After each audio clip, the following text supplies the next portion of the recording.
The renewed mind is the key to the power that we need.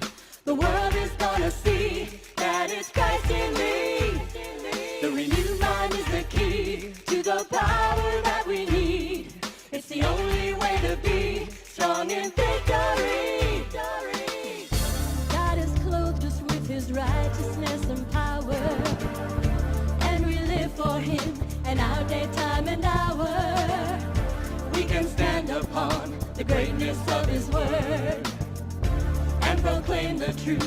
We're gonna make it heard. We've got all the potential power God could ever give. Now we stand up on our legal rights and boldly make them live. The renewed mind is the key to the power that we need. The world is gonna see that it's Christ in me. The renewed mind is the key to the power that we need.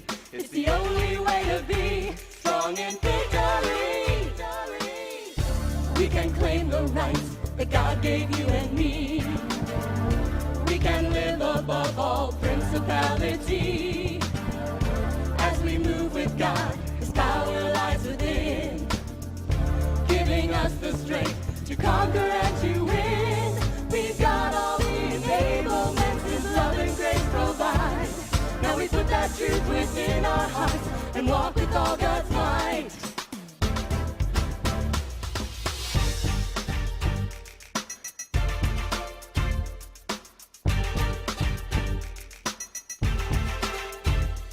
The renewed mind is the key to the Christ in me.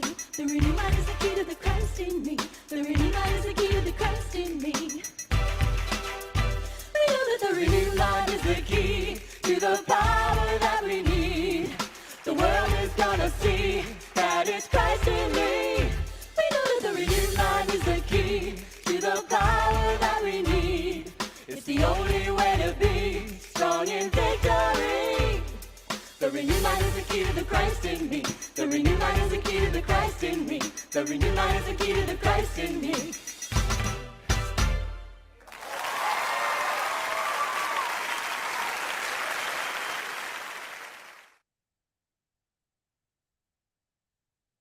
The renewment is the key to the Christ in me. The renewment is the key to the Christ in me. Oh shit, we're live. May I have your attention, please, for a very important public service announcement.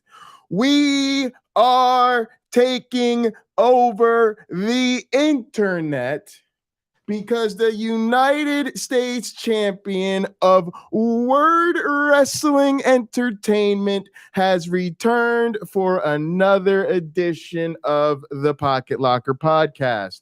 I am your host with the most, all the way East Coast. And as always, folks, I am in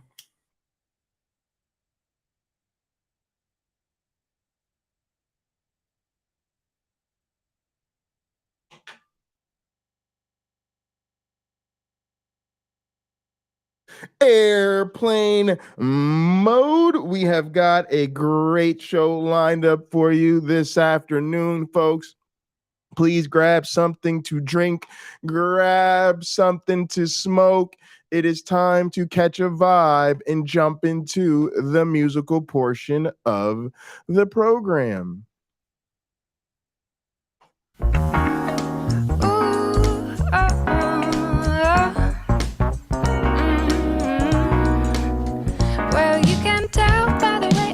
My walk, I'm a woman's man, no time to talk. Music loud and women warm, been kicked around since I was born. And nothing's gonna change the way we live, cause we can always take but never give. And now that things are changing for the worse, see, oh,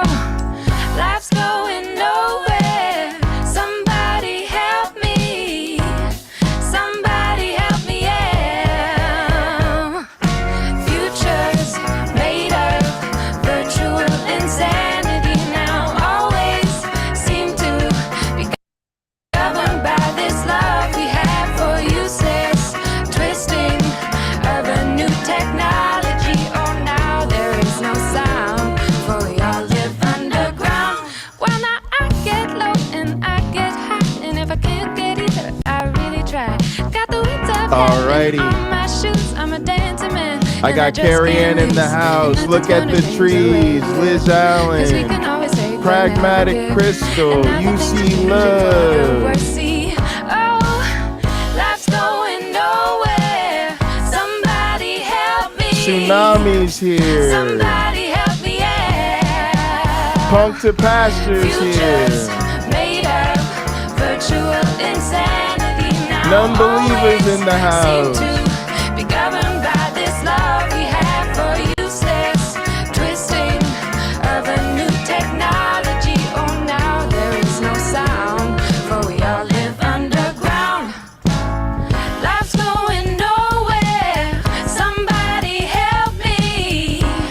Somebody help me, yeah.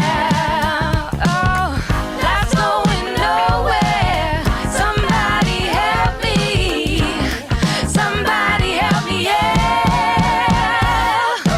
Futures made of virtual insanity now always seem to be Good to see everybody. we have for useless twisting of a new technology. Oh, now there is no sound, for we all live underground. Oh, futures made of virtual insanity now always seem to be governed by this love we have for useless twisting of a new technology. Oh, now there is no sound, for we all live underground, live underground, live underground.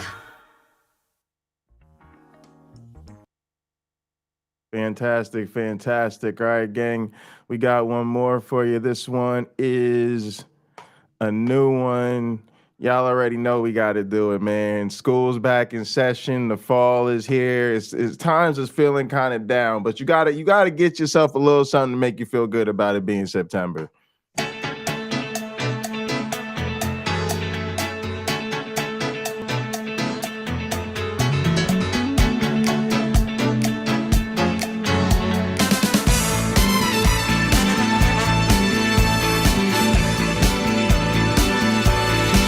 Do you remember 21st night, September?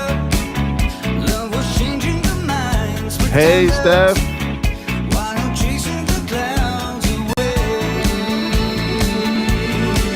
Our hearts were ringing in the key that our souls were singing as we danced in the night. Remember? Cowbell is in there. Oh, there he goes. Stars stole the night away.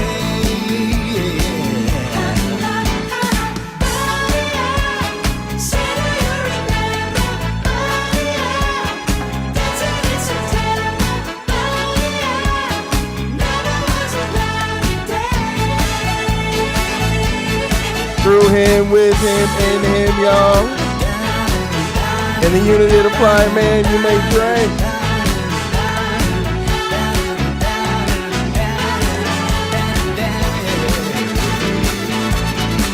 My thoughts are with you, holding hands with your heart to see you.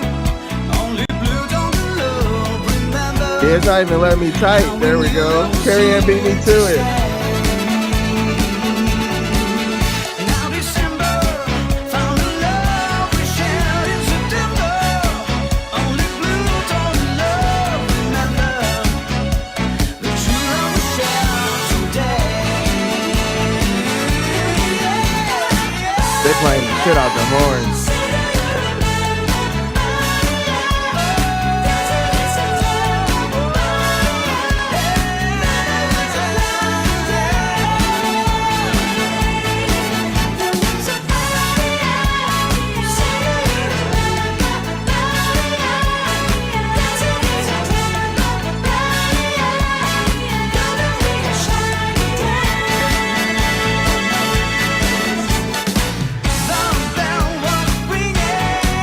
Head over to the line and catch Steph on Tactics, the Transatlantic Call-In Show. Steph was on Thursday. It was great.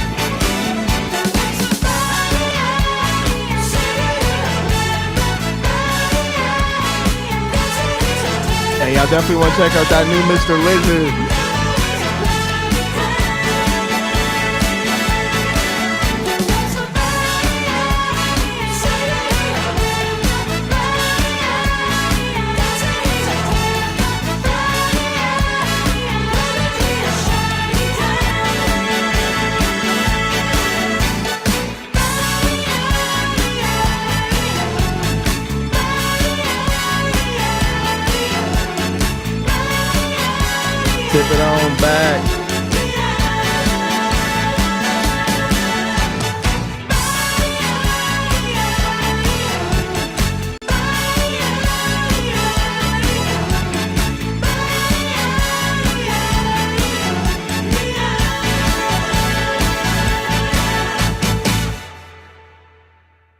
Nice.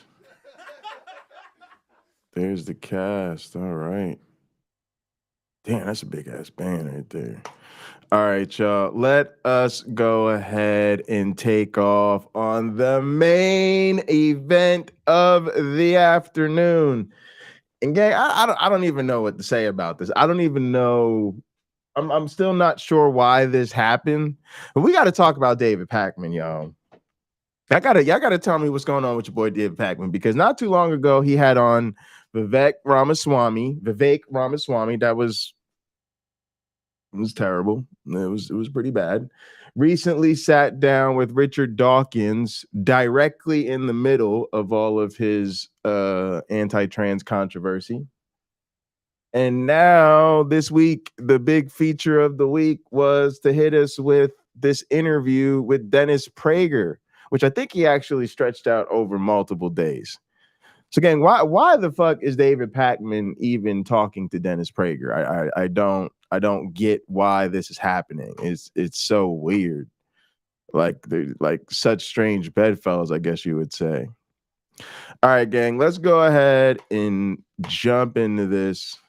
We're gonna go ahead, hit it with the transform, blow up, Shuate. All right, let's roll the tape.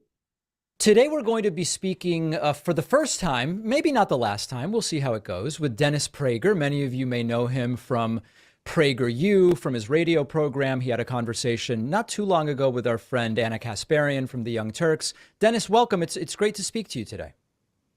Well, thank you for having me. Just to start, and this can be so quick and then we move on, just as a sort of sanity check, I've started to ask guests in this year, last year, the following question. Is there any way to accurately say that Donald Trump won the 2020 election? Just a simple answer if there is one, and if not, it's fine for you to explain further. No, I have a relatively simple answer, and love I've given it from the election date to this day. Yes, sir. I am agnostic, which has satisfied neither the left nor the right. Right there. This is a disturbing way for this to start.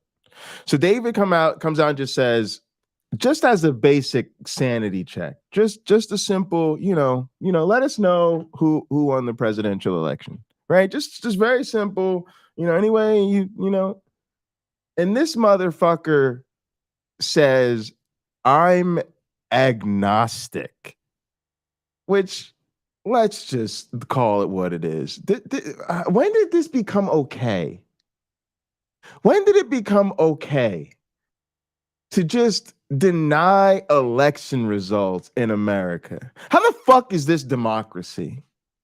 What is democratic? Y'all lost. You lost.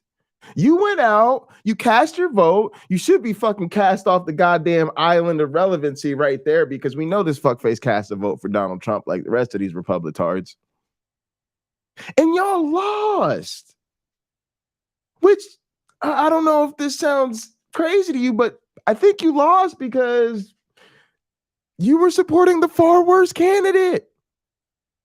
But look, this is just lies. Nobody is agnostic about the 2024 election. You either accept that Joe Biden won the election or you're crazy. And so you just see that Dennis Prager has no spine, no backbone, no integrity at all. And wants to have, that's what agnostic means these days, is I want to have my cake and eat it too. I don't want anybody to be mad at me. I don't want anybody to be upset with me. And it's just like religion. Nobody's fucking agnostic. Nobody's agnostic. Do you believe in a God? Yes or no? Boom. You know whether or not you believe in a God. You have thought about this issue thoroughly enough to come to some sort of opinion on the matter. And it's the same thing here. And so to me, David's got to do more here, because the pushback needs to be quite severe when you have this type of nonsense, and I just don't think it is. And I don't know how we keep acting like people who, again, it was an opportunity for a simple answer. Joe Biden won the 2020 election. Next question. Can't do it. Okay. My colleagues on the right want me to say it was stolen, and people on the left want me to say we are certain it wasn't stolen. Well, and half of the right also wants you to say that, right? Half of the right wants me to, that I wouldn't say half. I would say most people on the right believe it was stolen, or that there was a good chance it was. Wow. I don't know what that gains us. Pause. Also, Christofascism, gang. This is the people we deal with. These are the same people. They believe in Jesus, and it just goes to show you that there's really no amount of evidence contrary to their opinions that they'll accept. I don't buy this. I don't think anybody actually thinks this election was stolen. This has become a party line. Everybody sticks to the party line. Nobody thinks that election was stolen. Stolen? And again, there's been over 60 court cases. None of them came back with any sort of legitimacy. A lot of them were dismissed for not even having sufficient cause to warrant being in court. Actually, lawyers were penalized and chastised publicly on record for even bringing those lawsuits. That's how there was just no evidence at all. So crazy. And yeah, there's a fucking dog in the background. I got some dumbass neighbors who apparently left the fucking dog home alone all goddamn day. The dog is losing its shit, but it has been all fucking day, and I have no idea how long these people are going to be gone, so we're stuck with it. It's fair that you ask. See, it's funny. I'm not You happy regard about that it. as a sanity check. I do. So, okay, so let me offer my sanity check. Please. Do you believe that men who say they're women can compete with women in women's sports? Pause the tape number 2. All right, now again, do y'all see what is happening? Oh, I give you a sanity check. My sanity check is, do you think there's any way Donald Trump actually won the 2020 election? Oh, okay, well, if you gave me a sanity check, I'll give you a sanity check. Do you think men should be playing in women's sports? Okay. What I needed from David in this moment was just, sir, that rhetoric is incredibly transphobic. And I don't think there is an issue with men playing women's sports. Now here, let's see what David says. I think in a lot of sports that does not make sense.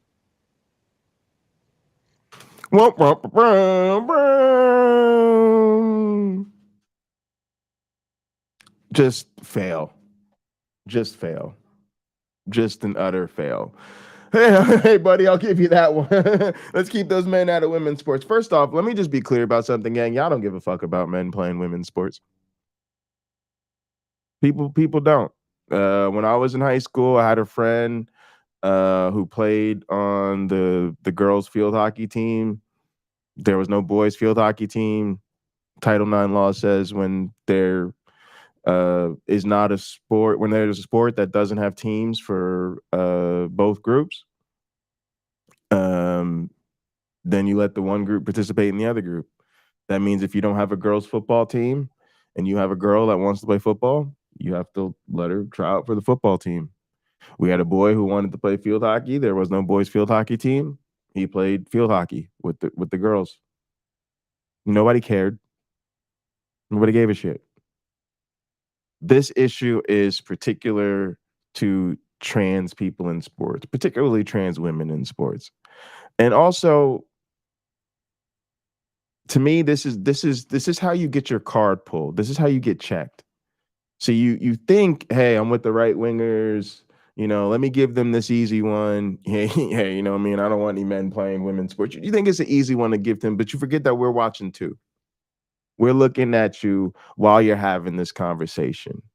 And this is how we check your card now. This is how we check your G. We know you're not really an ally now. We know you're not, that when you say trans women or women, you're not really understanding what the implications of that are. So if it were me, y'all already know. I'd let them know right away. One, I actually really don't have a problem with men and women, girls and boys playing sports with the other group. None at all. Most of us don't. It's called Title IX. Look it up. We've had it for a very long time. It's not a thing that you hear any news about. It's not a thing that there's all sorts of press about. Why? Because we've all just learned to live with Title IX. The bigger issues when it comes up is mostly actually trying to get equitable treatment to women's sports. So I don't care. The only reason this came up is because it's an anti-trans talking point. He needed to be clear that this is an anti-trans talking point, and then also be clear that I unequivocally support the participation of trans people in sports. Again, you're not understanding what we mean when we say trans women are women. You know what that means? It means they're eligible to play women's sports. When we say trans men are men, you know what that means? It means they're eligible to play men's sports. All that, the private spaces, all them little hot button issues you're going to bring up that you think you're going to bring out the anti-trans flavor, you're not. We're going to let you know we support the unequivocal participation of our trans family members in all aspects and areas of life. Period. End of story. All right, let's get through this shit. So how do you... Was that the answer you expected? Because you did a little bit of a look to the side there. Did you think I was going to look to the side? Yeah, speaking of trans women in sports, definitely subscribe to Stephanie Helms. I made it easy for you. There's a link in the description. You just go down there, click on Stephanie Helms. Also click on Stephanie Helms Ko-Fi. But yeah, Steph, I'm absolutely looking forward to that conversation. And yeah, and go and check out, like I said, Steph was on the line for Takis on Thursday, and Steph noticed something that you'll notice. All of a sudden, when there's an opportunity to call in and speak to a trans athlete, nobody wants to talk about trans people in sports anymore. Interesting. Very interesting. I took off my earphones. Understood, sir. I realized that I don't need them. Okay. But this is a different topic, Dennis. I'm sorry? It's a different topic. Do we want to close on the election first? Oh, well, you said you just wanted to ask that question for a sanity check. Okay, and you're agnostic is the answer. Yeah. So I am agnostic because so many things happened. Gang, in case you missed the implication here is that if you support trans athletes, you're insane. Like that's a sanity check. Like just gang, we're 2 minutes into this video and the bigotry is up on Front Street. This is why you get to ask yourself a question like, why are we doing this? What is really happening here? That were odd or unique. Like it was the first time that a president had ever, an incumbent president had ever gotten more votes than he did in his first election and lost. That all the swing states went in his favor. That 17 of the 18 counties that are considered bellwether counties went in his favor. Those who think something bad happened are not out of their minds. Okay, I mean, we don't have to make this the subject of the conversation, but things sometimes happen for the first time. I guess the question I would ask as a follow-up would be, did you see compelling evidence from any one state that suggests that Joe Biden lost it even though he was given the win? Is there a single state where you feel confident it was stolen? Georgia might be one of them. Pennsylvania might be one. And again, first state out of his mouth is fucking Georgia. These fools have just been indicted, 19 of them, on fucking RICO charges. Rudy Giuliani has just been found liable for defamation for attacking the election workers from Georgia. I mean, just the fucking audacity of these people to look reality in the face and fucking ignore it. It's quite disturbing. It really is. And yeah, okay, I like to beat up on these people on YouTube. But gang, in reality, a lot of the rage that motivates this channel is fear. It really is fear. I think these people are scary, like scary. Like I lose sleep thinking about these people.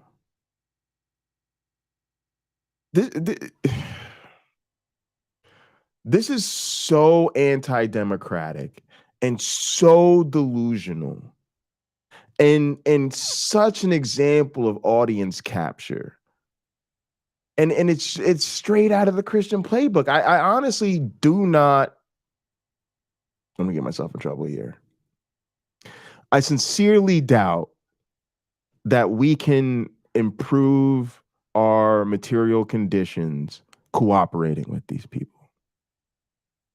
I think the name of the game is shame, shame, shame. I think we need to shame these people publicly when possible into changing their mind. We need to drag the few who we can carry their weight to actually get through things. And otherwise, I think we just need to cut them off. We need to give up on them. They're committed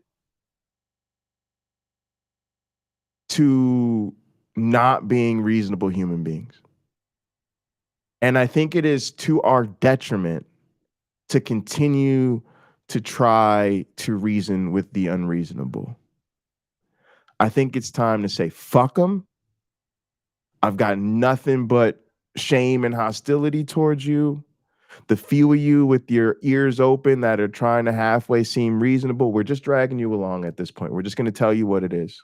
Just going to tell you what's right. We're going to tell you what's wrong. Sorry, you've just demonstrated that you really belong at the kids' table.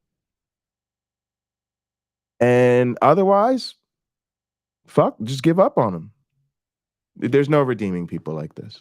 And of course, people say, because I love to have people I differ with on my show, and so I read the left. I only wish the left read the right as much as I read the left. Well, I try. Fuck you, Dennis Prager. Fuck you. Because every single time you read something that disagrees with it, you read it so that you can take it out of context, so that you can twist it, so that you can tort it. Again, that's exactly what I'm saying, gang. He just told you. He just did like this. He just did like this to y'all. Because we all want to sit around with the bullshit. Right? I'm calling it what it is. It's bullshit. We all sit around with this bullshit. Well, they're just misinformed. They're really good people. They really have great hearts and minds. They really are trying to be the best people they can be. They're just severely misinformed. If only we could get them the better information, if we get them better. No, these people are more informed on the fucking issues than we are. I guarantee you, I could give Dennis Prager a fucking biology exam right the fuck now that most of my students would fucking fail miserably, right? Because they're yet to go through and complete their biology education. They are actually formally in the learning process. I guarantee you he would ace that shit easy. Why? Because they know what the fuck we are talking about. They just don't care. They make sure they're educated on our side, so they know exactly what they're tearing down. This is not an issue of education, it's an issue of fucking ignorance. But what evidence was there in You Georgia? probably do. I think if you do, you're atypical. But in any event, Yeah. What's the Georgia I'm evidence? told all the time that courts dismissed all these cases. That's true. But that's the tragedy. See, if I were an America-loving Democrat, and there are 11 America-loving Democrats, and there are America-hating Democrats, there are both. But there are America-loving Democrats. If I Adele were babies, I need that I arm would brown say, drop. please let us air all of these complaints. Yeah. Let us have some type, as close as we can, to some neutral authority. Not rule on it. Just allow the American. What an idiot, bro. We did. David, you got to push back on this shit. That is what the fucking courts are. These people are so undemocratic. Public to hear what evidence there might be. And I'll add another thing.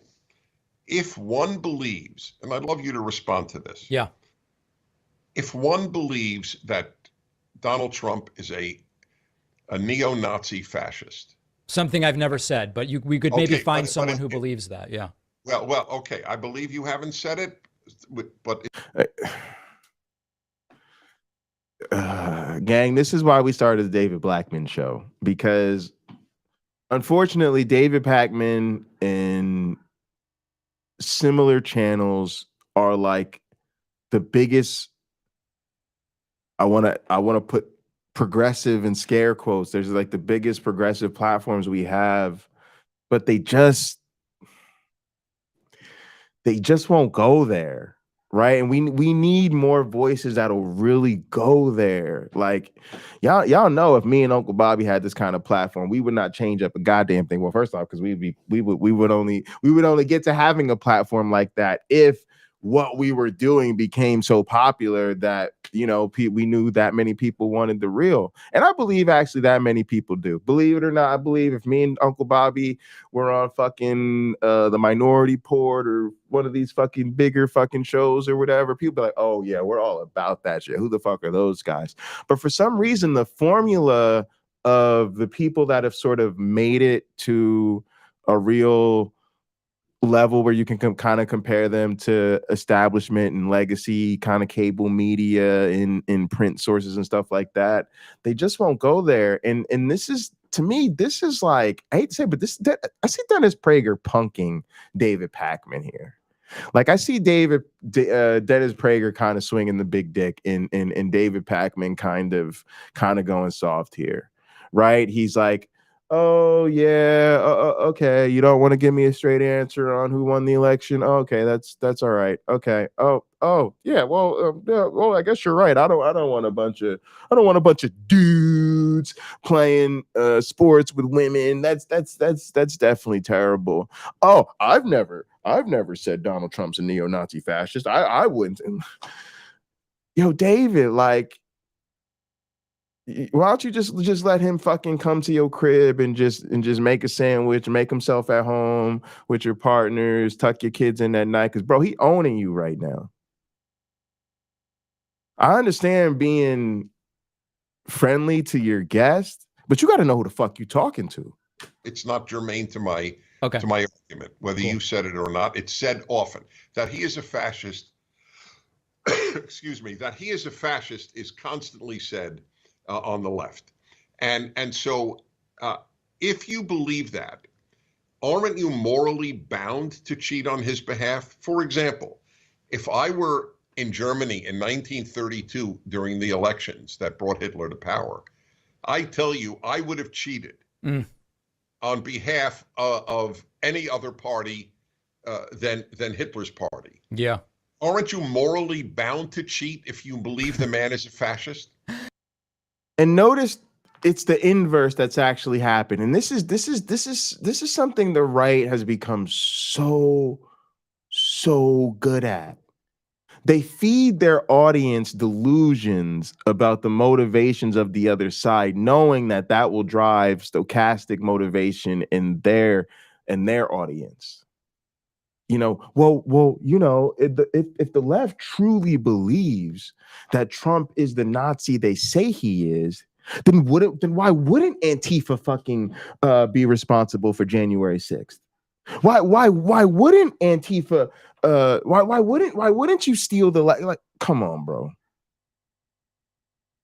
And in their head they think to themselves, well, okay, well then I believe what I believe, and I believe, you know, Biden's a threat to democracy, and I believe that anything's better than the voting Democrat or whatever the fuck. This is just, and I saw the same thing. If you watch Sam Cedar from the Majority Report went on to the Adam and Sid show, which again was kind of like a little bit bullshitty because he just saw Anna Kasparian go on there and he knew what the issues were when Anna went on there, and Sam did a much better job on that show than Anna did, a much better job.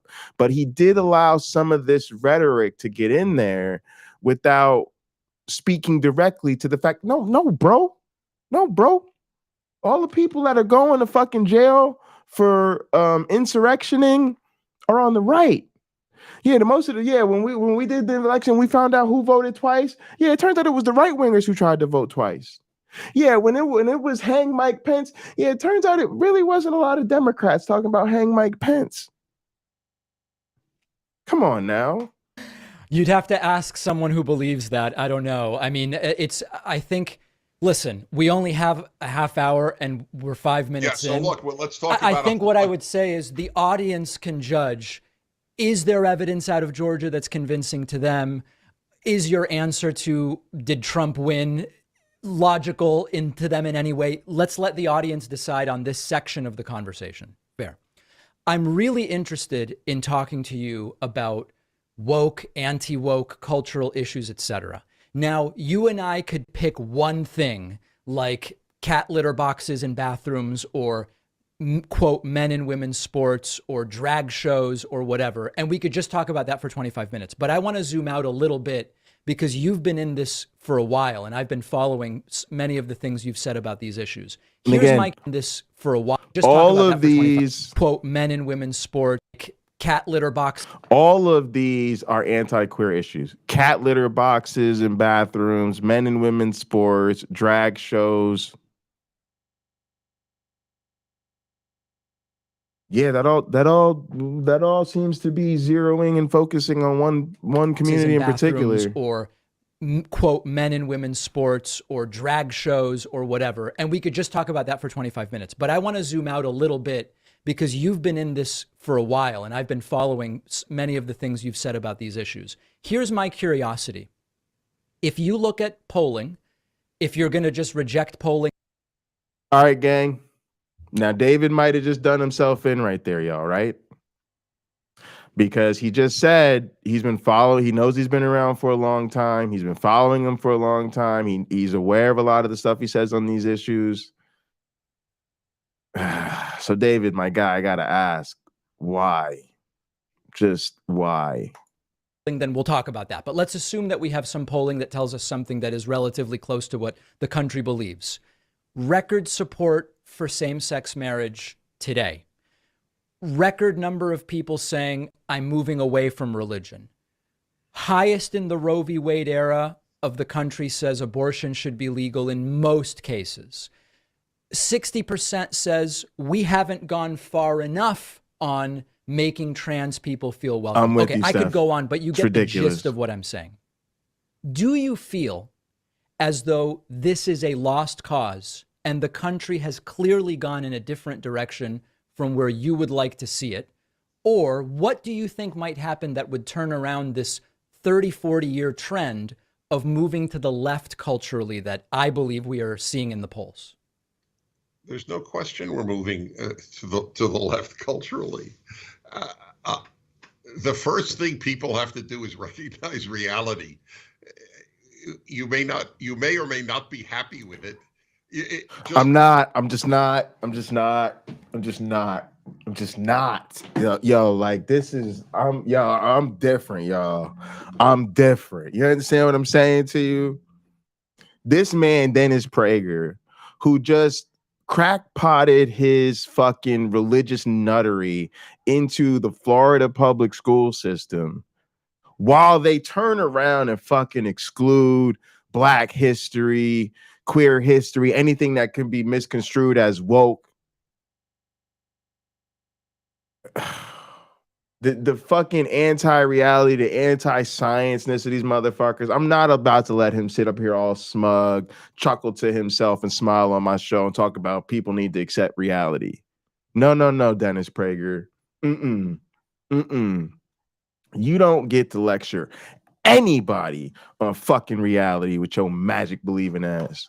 Just parenthetically, I just did an hour of radio because I do a lot of hours that are not politics, and Sure. and it was about a subject because I'm writing a commentary on the Bible, and I'm finishing volume 4 in which I discuss on one verse: is there luck in life, or is everything God's will? I'm a deep believer in God, and of course I believe there's bad luck because that's reality. Y'all already know that's so hypocritical. If you get a kidney stone, and I use that example, I don't believe God placed the kidney stone in your kidney. I believe that it was your crappy luck that you got a kidney stone. But let me just dig it, not to interrupt, but I want to make sure we know what you mean by luck.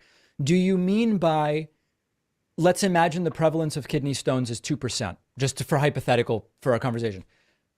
God created a world in which there's a 2% prevalence of kidney stones. You had the bad luck to be in the 2%. Is that what you're Correct. saying? That's correct. That's what Okay. I'm saying. Now, why did God create the kidney stones to begin with?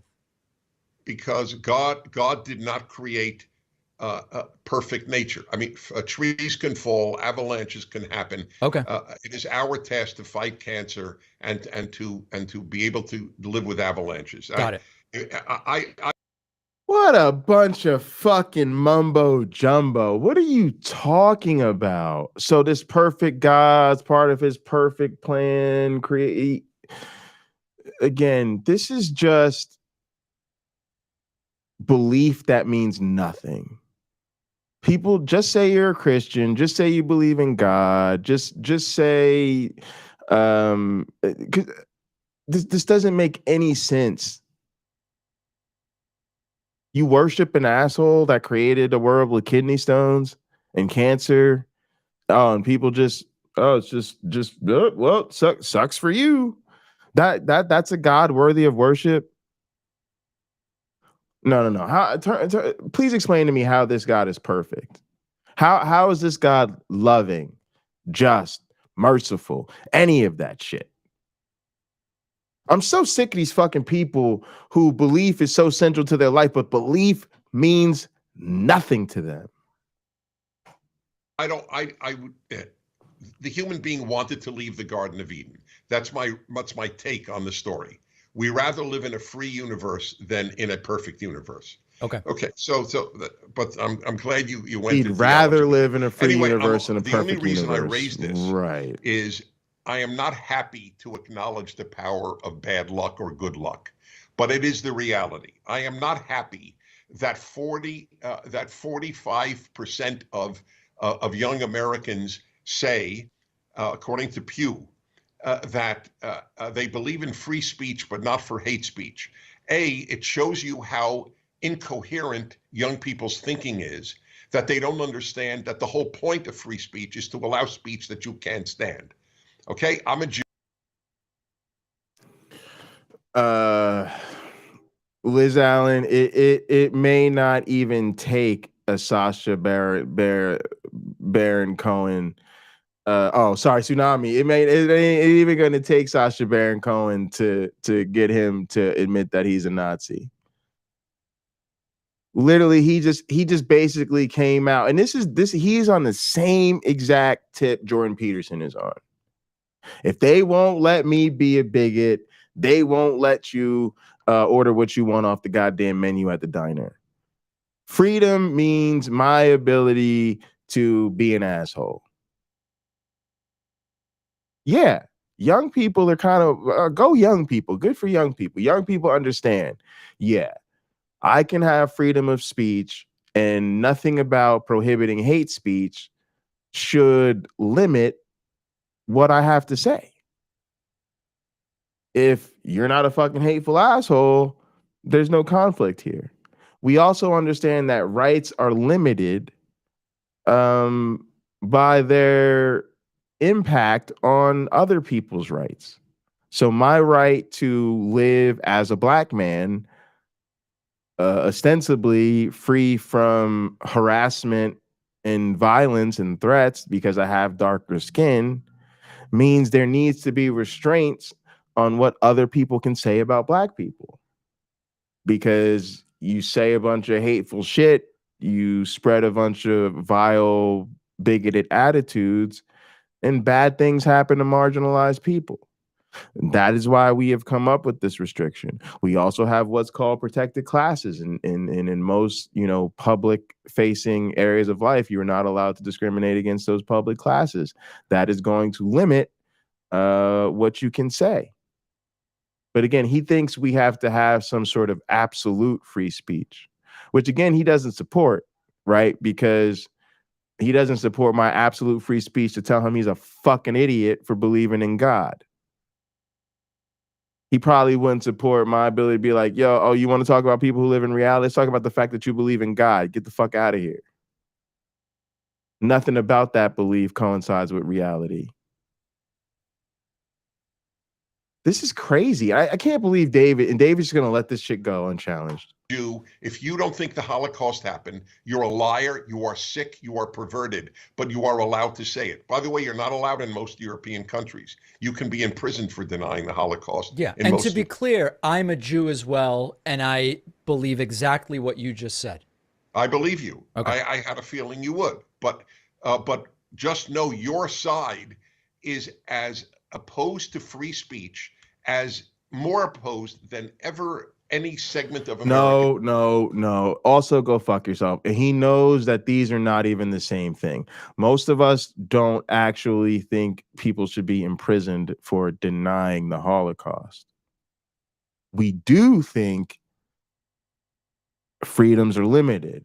One of the freedoms that is limited is the restriction on hate speech. But most of us are concerned about that hate speech doing further violence, causing further harassment. And that is the extent to which we are concerned about people who say these things. Most people don't care if you're just saying things that are factually incorrect or untrue, but it's the bigotry behind the Holocaust denial. It's why people deny the Holocaust. It's that it feeds into a larger picture of anti-Semitism. That's the problem, and they both know this. And I don't know why David's just so happy to go along with him. Has ever been.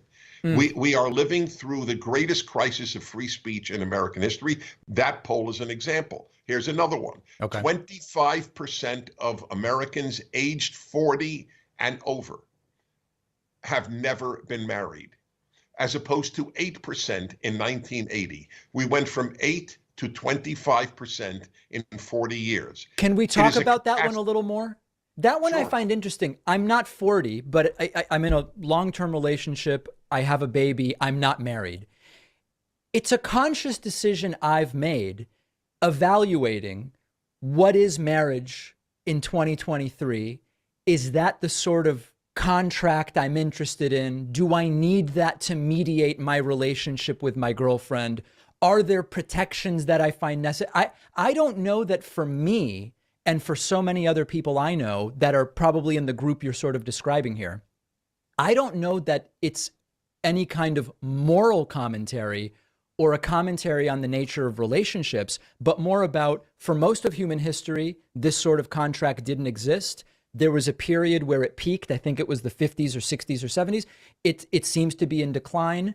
It's sort of a blip. I don't know that it's that indicative of the broader point you're trying to make, Dennis. Also, he's talking about how we're under our rights, our freedoms are under some kind of attack, and you can't even fucking hate people anymore. You can't even say hate speech, and then he turns around and says, "Oh, and here's another stat that'll fucking blow your mind. Yeah, a lot of people 40 and up, they're not married."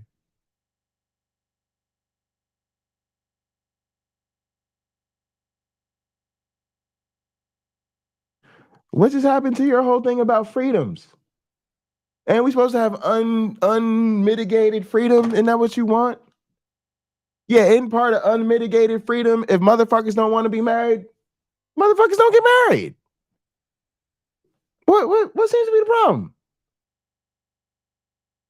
So it's a huge problem that you can't say hateful shit anymore, but it's also a huge problem that people don't get married because you think everybody should be married.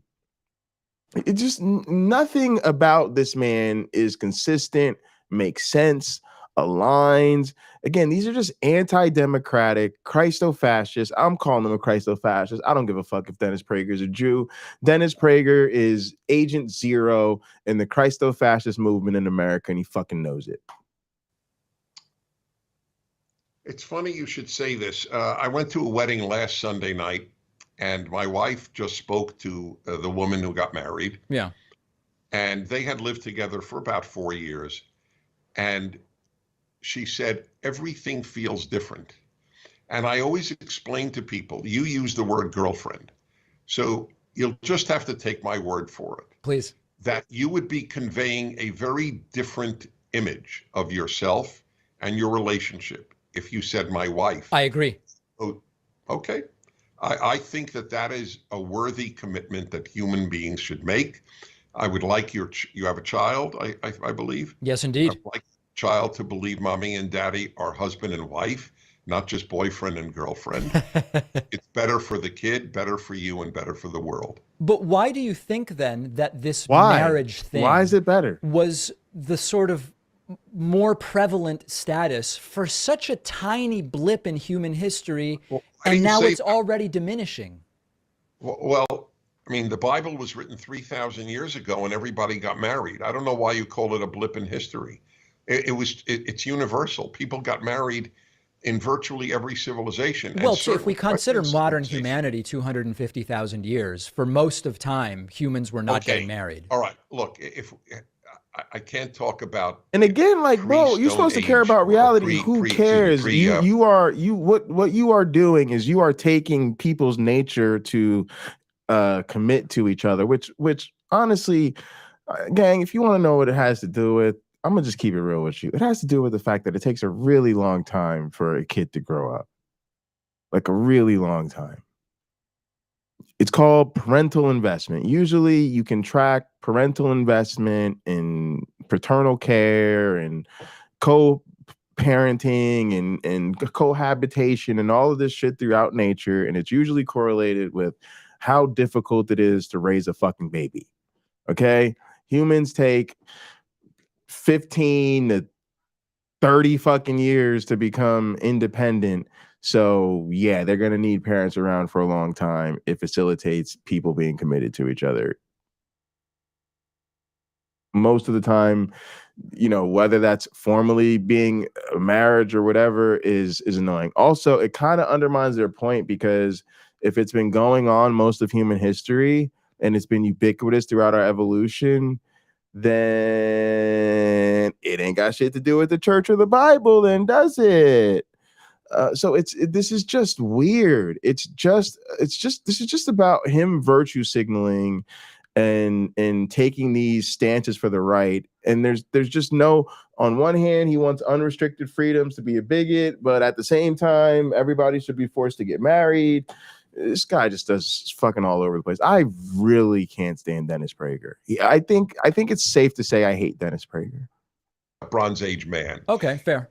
Okay, since the Bronze Age, people have gotten married, and you know what? We've done better by every metric. Marriage makes a better person and a better world. Yeah, what I see is commitment between two parents and probably a fair amount of economic stability are really the ideal circumstances. But I think I don't want to get away from your broader point, Dennis, which I think is you're recognizing the reality of the situation. And I'm fighting it. And you're fighting it. And I'm Steph, do you see the elephant in the room?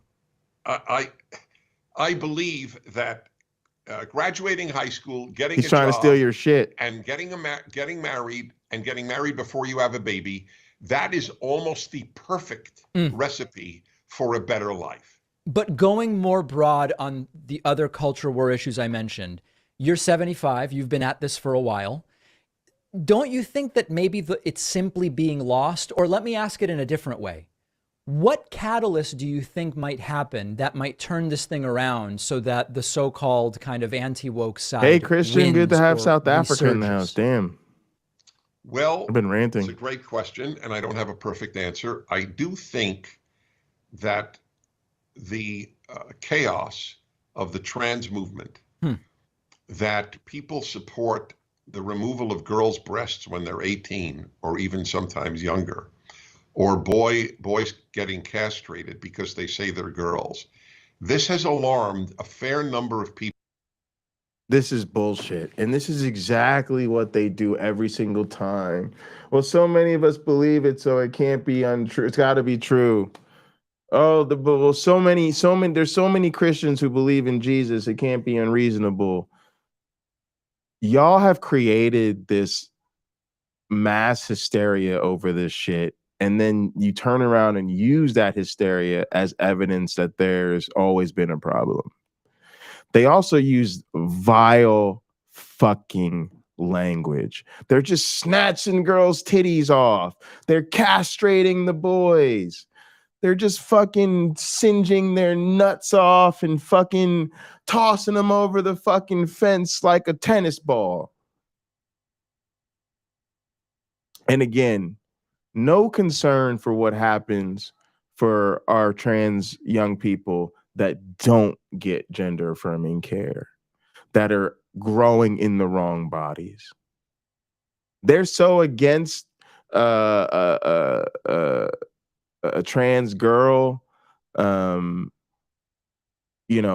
playing girls' sports, but they want to force that young person to grow up in the wrong body. They want to force them not to be able to transition. It's just, these are monstrous fucking people. That is vile hatred. That's all this is. This vile fucking hatred. People, even on your side of the spectrum, they realize this is madness. Yeah, and anybody on our side of the spectrum that says this needs to fuck off. Needs to fuck all the way off. Don't fucking come at us talking about you're an ally, but you're concerned about gender affirming care for young people. You're an ally, but you're concerned about women's only spaces and women's sports. Fuck all that shit. You say any of that shit, you're just not a fucking ally. We have gone out of our minds. And I know why we've gone out of our minds. I don't think you would agree with my analysis, but it is I could put it to you in one sentence. It is a quote attributed to G.K. Chesterton, but we can't verify he said it. I am only saying that because I didn't come up with this. Okay. When people stop believing in God, they don't Facts, believe in Stephanie. nothing. They believe in anything. And this it's like these surgeries aren't happening, except honestly, they're happening with cis kids, right? Who are going through precocious puberty. They're making up laws for sports and those, one trans kid in the whole state that the sport actually plays sports. It's just, yeah, great point, Steph. Thanks for mentioning that. Trans movement is the proof. I said on Bill Maher's show 4 years ago. Yeah. Right before you saw that, it's gone viral. I saw it. He said, "Oh, Trump lies." I said, "It doesn't compare to the lies of the left. America is systemically racist and men menstruate." And he cracked up. The whole audience cracked up, and the whole panel cracked up. They were all laughing at me. And Bill Maher said, "This is why it's gone viral." There are like 10 million views of this particular scene, where he says, "Dennis, where'd you come up with that one?" And that was 2019, the fall of 2019. And people go, "What are you, nuts? Who says men menstruate?" Within 2 years, if you denied men menstruate, you were considered transphobic. Well, listen, I mean, I'm glad to have, I'm going to be honest. I don't know that this is the most interesting thing for us to talk about. But that being said, I let's have do it said anyway. Very clearly, there are some areas, if we just say the world of trans issues, there are some areas where I feel quite confident. Like, for example, when it comes to bathrooms, I was just in Spain. Beautiful country, terrific seafood. I recommend it to you, Dennis. The bathrooms are just gender neutral. There's a sink there and a bunch of stalls, and people cross in the sink to wash their hands, and you use the stall you want. Everything's fine. The bathroom issue, I genuinely do not care about, even when they are organized the way they are in the United States. Another example that really just does not seem like an issue to me. People want to be addressed by a different pronoun. I'm going to guess based on what I see. And if I get it wrong, I'm not insulting anyone. If someone tells me otherwise, I'll kind of just do my best. We can kind of negotiate these things. On some of this stuff, like a talking point I'm hearing a lot is so many trans people who go through gender affirming care regret it. And that's a sign that something is very wrong. When I research it, it seems it's under 1% that express regret. And for some of that 1%, it's temporary. So I'm ambiguous about what is the right thing to do in some of these areas. I'm open to hearing from you to the extent that I judge you to be a good faith participant in the conversation. I don't know the answer. With some sports. That's the problem. That's the problem right there. Why would you, on your platform with what, 1.5 million fucking 1.8 million subscribers, almost 2 million subscribers. I know it's this big push lately trying to get to 2 million subscribers. Dennis has like 3 million subscribers to PragerU. What good does it do anybody for you to sit up here and pretend that he's a good faith actor? Motherfucker, if you hadn't been following him for a long time, what part of anything he has said in the first 15 minutes of this fucking interview has made him seem like a good faith actor? You know he's a bad faith actor. If Dennis Prager's not a bad faith actor, then who the fuck's a bad faith actor? What are we doing? What are we gotta pretend Dennis Prager's a good faith actor? And no, I'm sorry, but this is not how people who care about marginalized groups talk. The attitude of the left is, I am okay with trans people as long as it doesn't make me uncomfortable. And as soon as we go to an issue where the rubber meets the road, they're just bending over to the right. Yeah, nobody gives a fuck about bathrooms, bro. Use a fucking bathroom. This shit about trans people in sports fucking matters. And it is the litmus test. And he's about to fail this litmus test. You know, it seems pretty clear that there is an advantage to being biologically Where? Show me. male at birth. It seems unfair in those cases to arrange it in a certain way. In others, it doesn't seem to make much of a difference. So I think that I am very open-minded on this, you know? I'm just curious. It's not even a challenge. Yeah. Name me a sport where there is women sports where it doesn't make a difference. Chess. Well, apparently it does. Interesting. And I can't believe that was coincidental. I can't believe, because again, like I said, y'all, Dennis Prager is up on his shit. David has to know that the ruling from the chess organization is recent, and then boom, we give Dennis the platform to launch into his fucking bullshit. This is just so disappointing. I was just reading that the International Chess Federation, whatever the name of the group is, noted that men did play chess better, generally speaking. By the way, if you're right, and I have no agenda here, then there should not be women's chess. Boom. Right. So this chess is an interesting one because it exists right. suggests that there is an advantage to He said he has no agenda here. He is just lying. Like, this is... David Pakman has gotten a lot of feedback this week about having Dennis Prager on because his audience finds Dennis Prager so vile. I really wish I could see more of that feedback. I'm really struggling to understand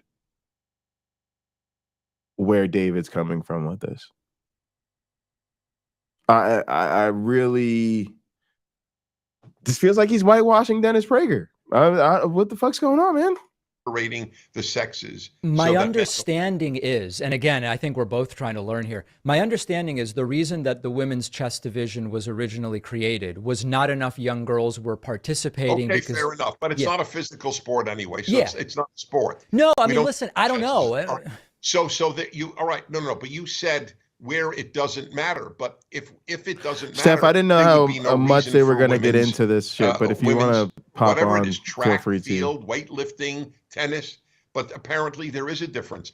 A male who said he's a female won in Canada 2 weeks ago, and he not only set records in the women's division, and I am saying he because I think he's a fraud. Okay. And a narcissist for No. Again, just misgendering, flagrantly misgendering. And again, the whole problem, right? I'm gonna decide. I think he's a fraud. No, I'm wrong. Just fucked up. And let's talk about Canada. You want to bring up Canada? There's one trans chess player that has made international competition in Canada, and they do not know of another trans chess player. Imagine that. Getting to the highest level of your sport, international competition. You are fucking on Team Canada and you can't name another trans chess player. This is all just fucking bigotry. Women like this. He lifted 250 pounds more than the first place woman. Right. I know you don't think that's fair, No. but on your side, the entire LGBTQ movement is unanimous in saying you're transphobic if you think that is wrong. So, I mean, listen, a couple of examples. Equestrian, right? I mean, it's physical. You're riding a horse. A lot of it has to do with the horse. If biological men who tend to be heavier want to compete against women, it doesn't seem like a major problem. Sailing is physical. You have to dominate the sail as you are being pushed around by wind. They went there. Bowling, I believe, is gender segregated. I don't know that it needs to be. I mean, darts is another example. I mean, these are just some examples.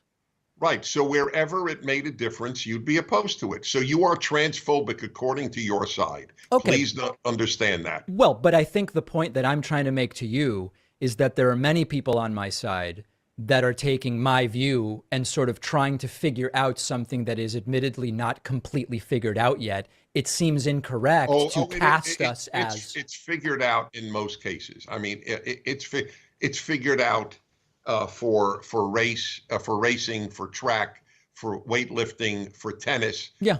It's pretty universally. I don't like it. And as I said, if there's Oh, no this is difference awful. whatsoever, it is silly to have men's and women's sports to Fair, begin yeah. with. And so you just listed a couple examples. I gave you 5. Fine. Sports is one aspect of this. Where are you on something like bathrooms, for example, and bathroom usage? Do you want So like a you're just gonna genitalia concede check, sports. or what are you looking for? Awful. I think that an elementary school, for example, where a boy says I'm a girl, Yep.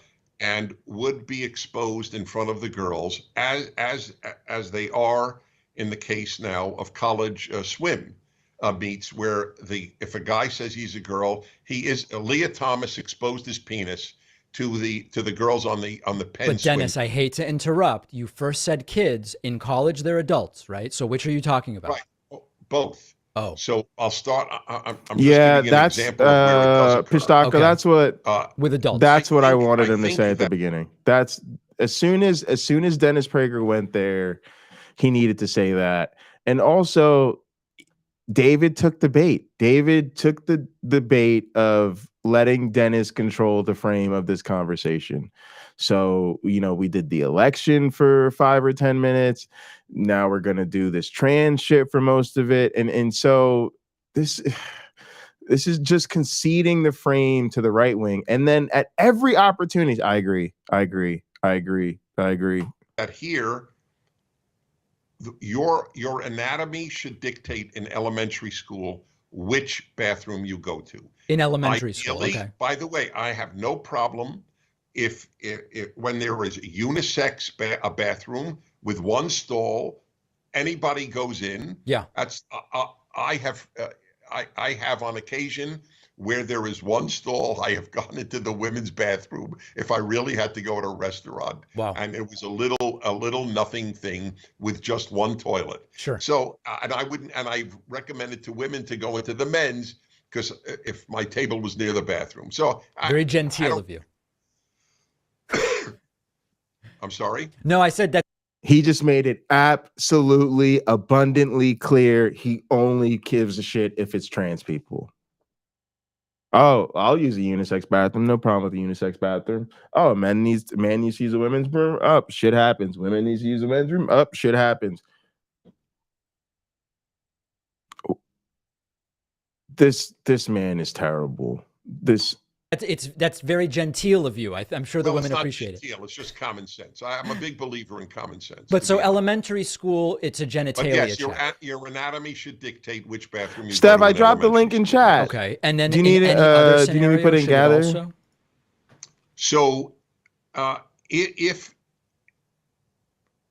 if it involves exposure of your genitalia, it should be dictated by anatomy. If it does not involve exposure of your genitalia, Is it not look, as popping I up in say, chat? It should I be. say this tongue in cheek, but it's true. If a man exposes himself to women or a woman, and she has not asked to see it, he's arrested. But where if he says I'm a woman, then she Hey, could Randy. be arrested if she complains. It's a little weird what our situation. Why can't decent people just say, look, women are not aching to see most men's penises. Therefore, if I say I'm a woman, I will not expose myself in front of women, even though I think I'm a woman. Why can't someone be that deep? Hey, Steph, welcome to the channel. Gang, please subscribe to Stephanie Helms' channel. She is just what'd you say? How far are we from 200, Steph? 30. 30. Let's make sure you're part of that 30 that gets Steph to 200 if you're not already. But yeah, go ahead, Steph. Let's give you some stage here. Well, I've heard all of this stuff over and over and over again from people like David Pakman, from people who'll go, well, I stand with trans women up until they want to participate in sport. And then in every other respect, they're women, but when it comes to this particular thing, they're men. And the arguments never make any sense. First of all, it's as if gender-affirming hormone therapy doesn't exist for these people. It's like, well, as a man, one typical example is the misleading statistic that let's see, 2022 in 2020, or the last time that Leah Thomas participated on the men's team, I believe that was in 2021. She ranked 536th among men swimmers. What they leave out of that is that she had been on gender-affirming hormone therapy for 2 years. Prior to 2020, 2021. In 2019, she was ranked in the top in the top 10% of male swimmers in collegiate sport, in collegiate swimming. Doesn't that indicate that gender-affirming hormone therapy does, in fact, lead to physiological, biological changes within a biological system? So her performance naturally decreased over time as she was receiving gender-affirming hormone therapy. Her hematocrit levels dropped right down to typically female levels within 6 months. It's not like these drugs it's not like hormones don't do anything. If they didn't do anything, people wouldn't be on them. That's the whole effing idea. So, when people basically say, if you want to get into the sports argument, well, men shouldn't be competing with women. I agree. Men shouldn't be competing with women. I was going to say the same thing. When there are different divisions, because on the whole, and I won't say generally, but broadly speaking, people whose bloodstream, whose physicality, whose biology is based on testosterone as the primary sex hormone in one's bloodstream, tend to have more fast twitch muscles, more VO2 capacity because of the phenomenon I just mentioned, hematocrit levels dropping, more upper body strength, more grip strength, more abdominal strength. It seems as if perhaps there is more persistence in lower body strength over time, but even that, over a long period of time, the things equal out. So when you're talking about what are you really looking at? You're looking at what are the natures of physical advantage, and without even considering the fact that sports aren't fair to begin with. I mean, people have biological advantages that make them more adept at a particular sport than an other sport. Basketball, better to be tall than short. Swimming, better to have webbed feet than not. A whole bunch of stuff. But these are simplistic, ridiculous, reductive things that a guy like David Pakman has a lot of goddamn gall jumping into a conversation with a noted transphobe without knowing his shit. The same thing goes for Stephen Woodford. The same thing goes for anybody, any of these mostly cis men who want to discuss this topic, because you know what everybody misses? They miss the idea that the proper comparison is between trans women and cis women. And trans men and cis men. And let's be honest, nobody gives a fuck about the trans men. They don't. They don't care. This is all about women. And the reason for that is because there's a huge, huge, huge amount of patriarchal bullshit. We need to protect the weaker sex. And the notion is that anyone who actually does transgress the divide there is somehow defective. There was a comment in Attack's stream that somebody said women are not devalued men. Well, that's for sure. Yep. But that's coming from the point of view of saying that a trans woman debased herself in becoming who she is, and that is such horseshit. Yeah, it's. I'm sorry for the rant, no. God damn it, I'm listening to this bullshit. It's a real tragedy, and I just don't even think this is an issue. It is. I just think it's something that they found that for some reason people are not willing to just take the simple basic stand for civil rights that we all know is the right thing to do. And so we have something that is just become a political football. It is. Yeah. But I think they know this. Absolutely is. Well, yeah. Here's the thing. I think Prager knows this. I think Pakman's an idiot. Say more about that. Well, because he's letting Prager set the look at how long they've spent on this issue. This is where Prager wanted to go. Right. Because he knows it resonates, and he also knows that most of the people he's going to be talking to aren't trans women in sports. Right. They're not trans women to begin with, but specifically, they're not in sports. They're not people who have dealt with international federations of sport. They're not people who have dealt with national governing bodies in sport. I am one of those people.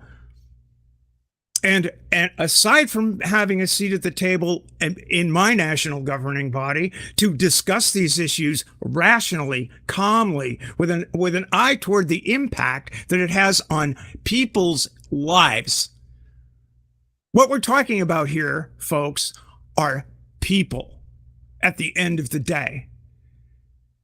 And what we're talking about here is a matter of fairness in sport, is hewing to the charter of the International Olympic Movement, which says in Principle 4, sport is a human right.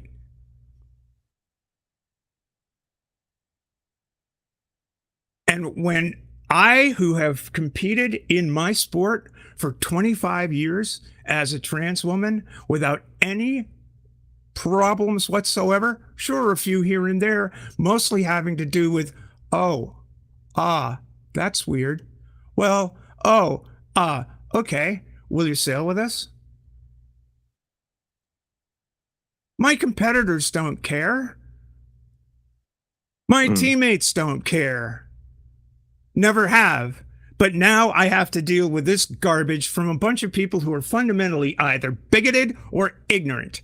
And it pisses me off that a so-called ally like David fucking Pakman will sit there and speak out of his ass without having any idea. And again, he let Prager put this issue on fire hose burn. Yeah. Interview failed, David. You've got to control the narrative better than that. Otherwise, you are being flayed. Prager's eating his lunch here. Yeah, absolutely eating his lunch. And you know what? It won't make any fucking difference to David Pakman, but it makes a whole huge fuck ton of difference to me and people like me. And he doesn't care enough to learn. What is David Pakman damage doing? He is doing? The damage he's doing. God damn it! It pisses me off. I'm with you, Steph. Do you think is this how he thinks he gets to 2 million subs? Yes. Like, I need to go more. He's doing the same, let me see who I can pull in from the right and show them I'm more real, because I don't get this string of right wingers he's been interviewing. Cut to Pakman. Well, I honestly do believe it's like, I want to be. He's like the reverse Roger Ailes. We're fair and balanced.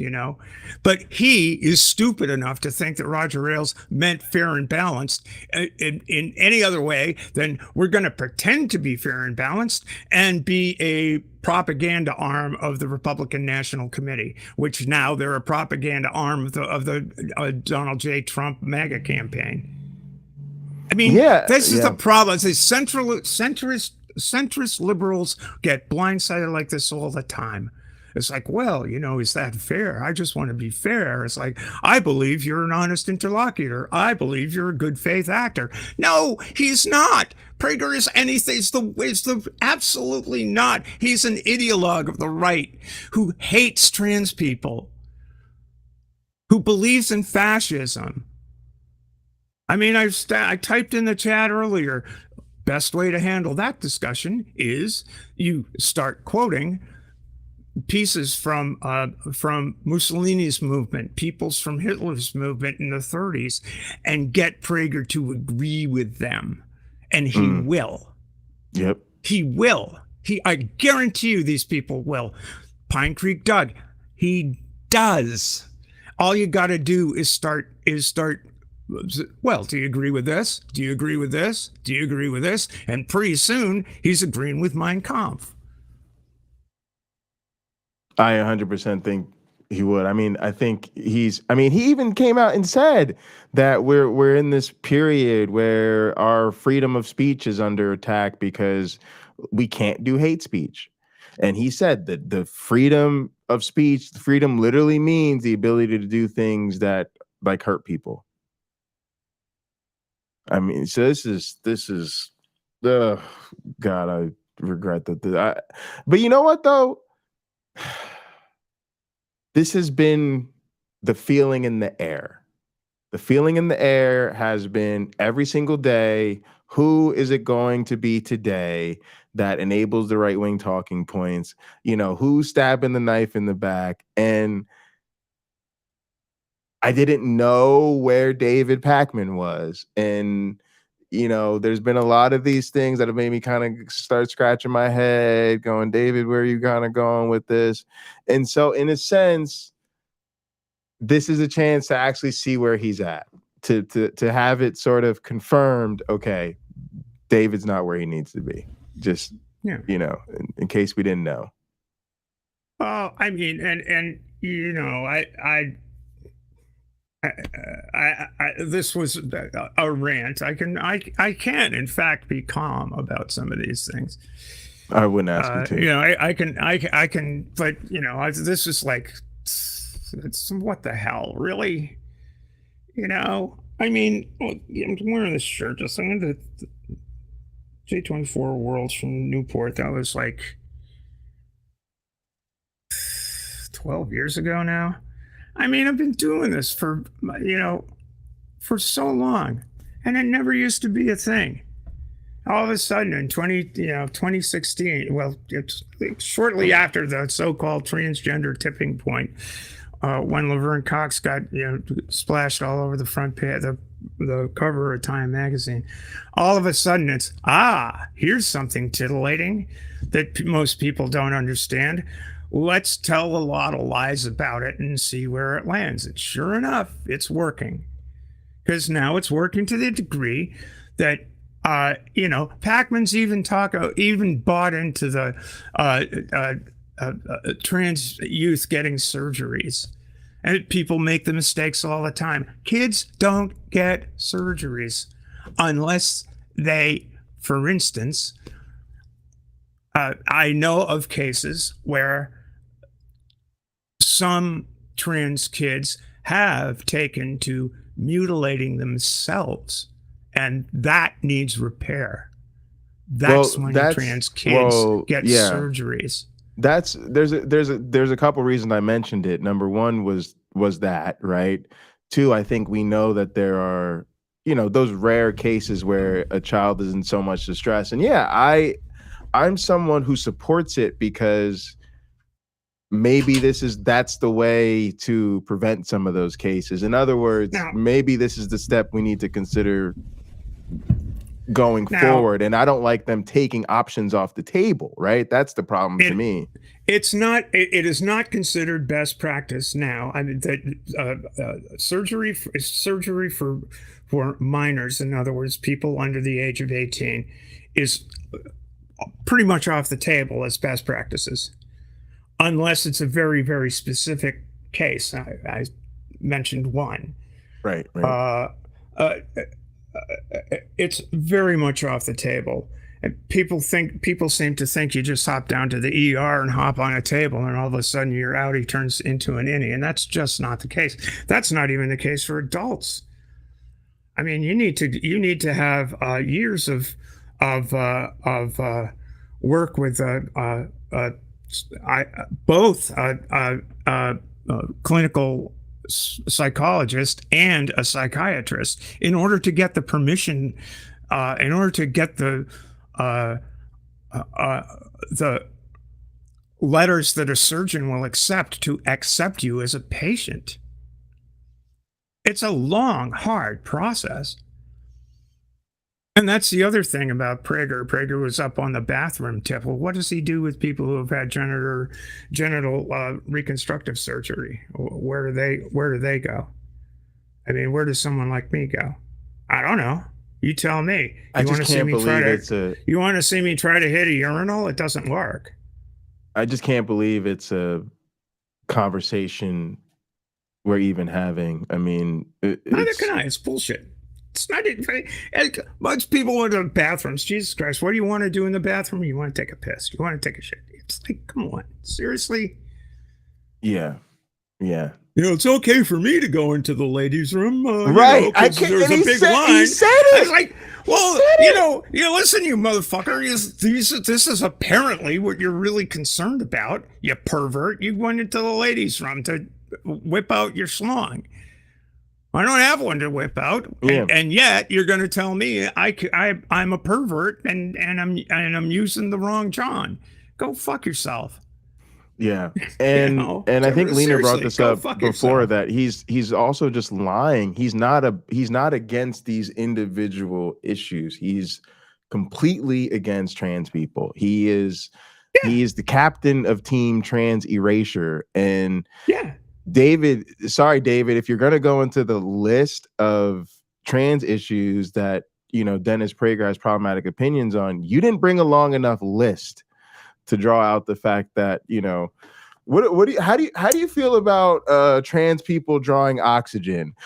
I'm really, well, I don't think it's fair to have trans people breathing. Okay, now we're getting somewhere because that is much more akin to his opinion. All right, I'm gonna let the tape roll since Steph is smoking, and I'm gonna light up too, and let's fucking get through this thing. Yeah, I mean, I'll tell you, I don't ever see any genitalia in bathrooms in general. Like, what is the exposition? Right. Okay, that's fine.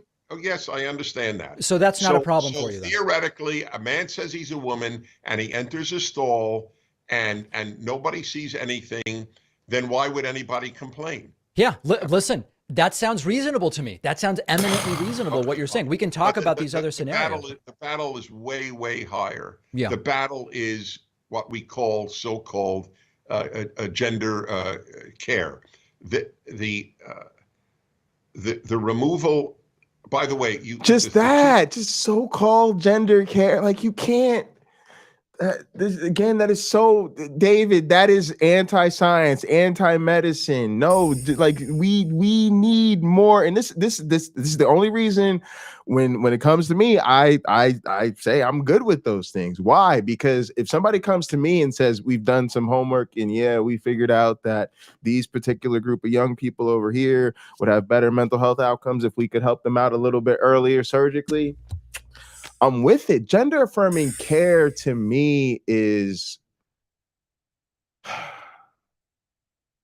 something we should be celebrating how much we've learned, but we should be concerned that so many people need it and aren't getting it. To me, it reminds me of the Mr. Beast conversation, right? When Mr. Beast, paid for the surgeries to restore sight to 1,000 blind people. And, people got to crunching the numbers and they were just like, it doesn't make any sense that we live in a world where people are still blind. If it's just a matter of providing them care, we definitely know how to provide and can afford to. And that's where I'm at with it. And again, Steph, that's largely just because of the stories of my trans friends, and I just realized we're talking about kids that are suffering, and they don't care about the kids that are suffering. Well, again, it's not best practices unless except in extraordinary circumstances to. And that makes total sense to me. To do this. If it were best practices, if that changed, then I'm going to quote Arden Hart. I'd be down with it for that. Yeah, exactly. I'm with yeah, exactly. But it's not. But it's not right now. It does, it does. And I believe that the medical profession, the people who deal with these issues are far better qualified than David Pakman, this Prager asshole. Anybody who hasn't been through it, either as a patient or as a physician, in practice, really doesn't understand what's involved. And what is involved is a lot. It's a lot. It's not. This is not a voyage undertaken lightly by anyone at any age. Yeah. So there's one thing I want to kind of tie these two together that I think requires some nuance. And I think it's something for people to think about because I do think it may come up. In other words, when we start talking about professional athletes, who's going to the Olympics, post care and all of this stuff, that we're sort of talking about an elite level that most of us won't deal with. But I do think there's a good chance as a parent or just a member of the community that you're likely to be in the life of a young person, a young trans person, one of your, schoolmates of your children or your own child.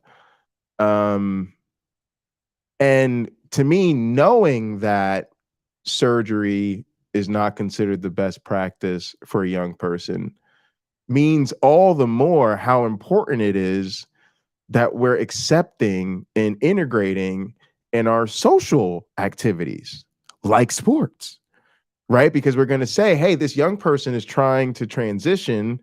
We want to help them live that out. To me, that means, let them play on the appropriate sports team, because they're not going to have maybe gone through all of the medical stuff yet. And so I see it all as just a form of misgendering and exclusion piled on top of each other. I mean, and that's the thing about GnRH agonists is that it pauses puberty. It doesn't eliminate it. It doesn't eliminate it for cis kids. It's that they're prescribed, and they're also hugely expensive. I mean, a dose of Lupron is for 3 months is like $2,000. I mean, these are expensive Holy procedures. shit. Yeah. I mean, these aren't ill-considered, and they're not widely administered, both for financial and for medical reasons. It takes a great deal of evaluation. A child needs to be insistent, persistent, consistent in their gender identity for over a long period of time, and the whole thing is that many people just generally consider trans people to simply be impossible, as an impossibility. It's not a thing. They're just absolutely insistent, persistent, and consistent in their denial of the existence of trans people as part of the human family. And that's profoundly sad. Because we are here, we have been here. I mean, GnRH agonists weren't really discovered until the 80s, and they weren't starting to be in the late 70s. They weren't starting to be prescribed until the mid to late 80s. And so that wasn't an option for me. But I sure as fuck wish it had been. I mean, I guess I was absolutely blessed because I didn't. My own hormonal makeup was somewhat questionable, even in those years. Well, that's part of what pains me, right? Is because you've got to have seen this progress, and then it's like I hate to say this, but there's probably care that almost feels miraculous, right? Like you're saying, like, I wish they had that when I was growing up. It helped so much. And now they're trying to take that and put it just out of reach, right? And it's like, that's what is incredibly cruel to me. Like, we've literally made these advances. Let's give them to people. And instead, they want to keep it just out of range. So what are the alternatives? Let's say, I would say that Prager would probably say that the alternative is a course of psychotherapy that essentially is conversion, right? What we need to do is change the mind, not the body. Change the, I've heard that argument. I do think that'd be before. His thing. Yeah. And the thing is, that's been tried. Yeah, right? Exactly. We know it doesn't work. That's been tried. That was the default when I was young. Mm. And sometimes I know of people of my age who literally had electroconvulsive shock therapy to convince them that they shouldn't be. Oh my goodness. And and my own experience was basically, this is impossible. It's impossible. You need to rely on the will of God. It's part of the reason I lost my faith. It's like, no, I'm not impossible. I'm me. Mm. No, really, I'm telling you, I'm me. Really, seriously, I'm not kidding. And I am glad that most people don't have to struggle with this. I'm glad that it's I'm glad that it's not a problem for most people, but the lack of understanding and the lack of listening is something that is very, very, very sad to me. Because we do exist and we always have. Yeah, I fear we're making it harder now. Whereas, if you were, unfortunately, trans people are not a statistically large portion of society. But I'll say if you're one of the few student bodies that was fortunate enough to have a trans student, you probably just did whatever so that everybody could be okay. It kind of reminds me of going through my schools as the only Black kid in my schools, and there was so many things that, looking back, were like weird or like not okay or we wouldn't do today.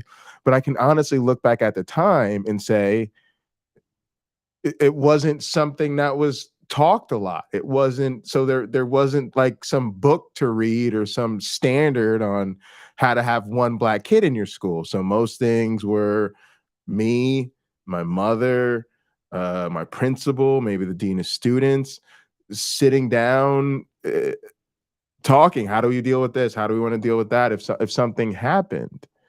And now I almost imagine it would be worse, right? I'll give you a perfect example. I think there was a book called like The Moves Make the Man. And I think when I look back, I don't know, of course, the teacher would never say, but I think maybe one of my teachers pulled an audible so that something we read in my English curriculum featured a young Black man, right? So that my class could see a kid that looked like me as the protagonist.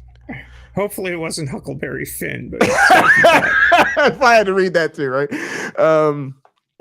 But although Jim is the hero of that book, really. Yeah, really, actually, right? But my point is, does that decision come under more fire today than it did, 20 years ago or whatever it was? And that's what I'm saying now. Like, maybe it's harder. That's what I'm saying. It's getting worse. It does, Jay. That's why they're pulling all those books off the shelves in Florida and in Texas and in all these things. Like, oh, well, that's critical race theory. Right, exactly. That's all bullshit. They want white America back is what they want. They want cis-het white America back with two cars in their, they look back to the 50s and think it was some golden age, and they forget the Red Scare, the Lavender Scare, the birth of the Civil Rights Movement, and the post-World War II, the integration of the U.S. Armed Forces and the mayhem that caused and everything else. They look back as that's some kind of golden age. Well, they don't want that. It's like there was a reason that there was tension then. There is a reason that there is tension now. My hope for the future is that we will come out of this tension on the right side, the way we did come out of the 50s on the right side of things. With the exception of the hangover about the Red Scare stuff. It was like, commies are everywhere. That sort of lingered. And that really is the whole John Birch thing and all that stuff. That's what we're seeing now in the MAGA people and people like Dennis Prager and all these people. I got to be honest with you. I think it hangs in the balance genuinely. I'm not one of those people who thinks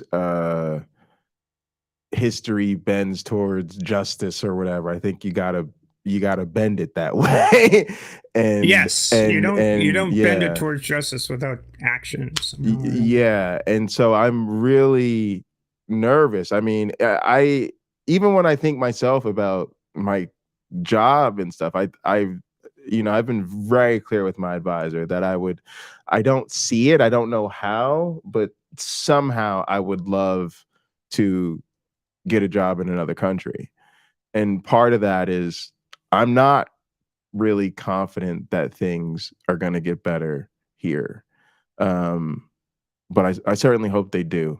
All right, Steph, I'm going to roll some tape and we'll see how we do here. Percent or under 1%, whatever you said, of detransitioners. Yeah. I believe it's as close to a pure lie. You're not telling it. I know you read it. I read it too. There's no doubt in my mind it's a lie. There's a lot of lying on a lot of these issues because people feel if they have a humane agenda, they don't have to tell the truth. Well, no, listen. I mean, let me. I have proof. Absolutely. Virtually every European country has stopped this care for minors.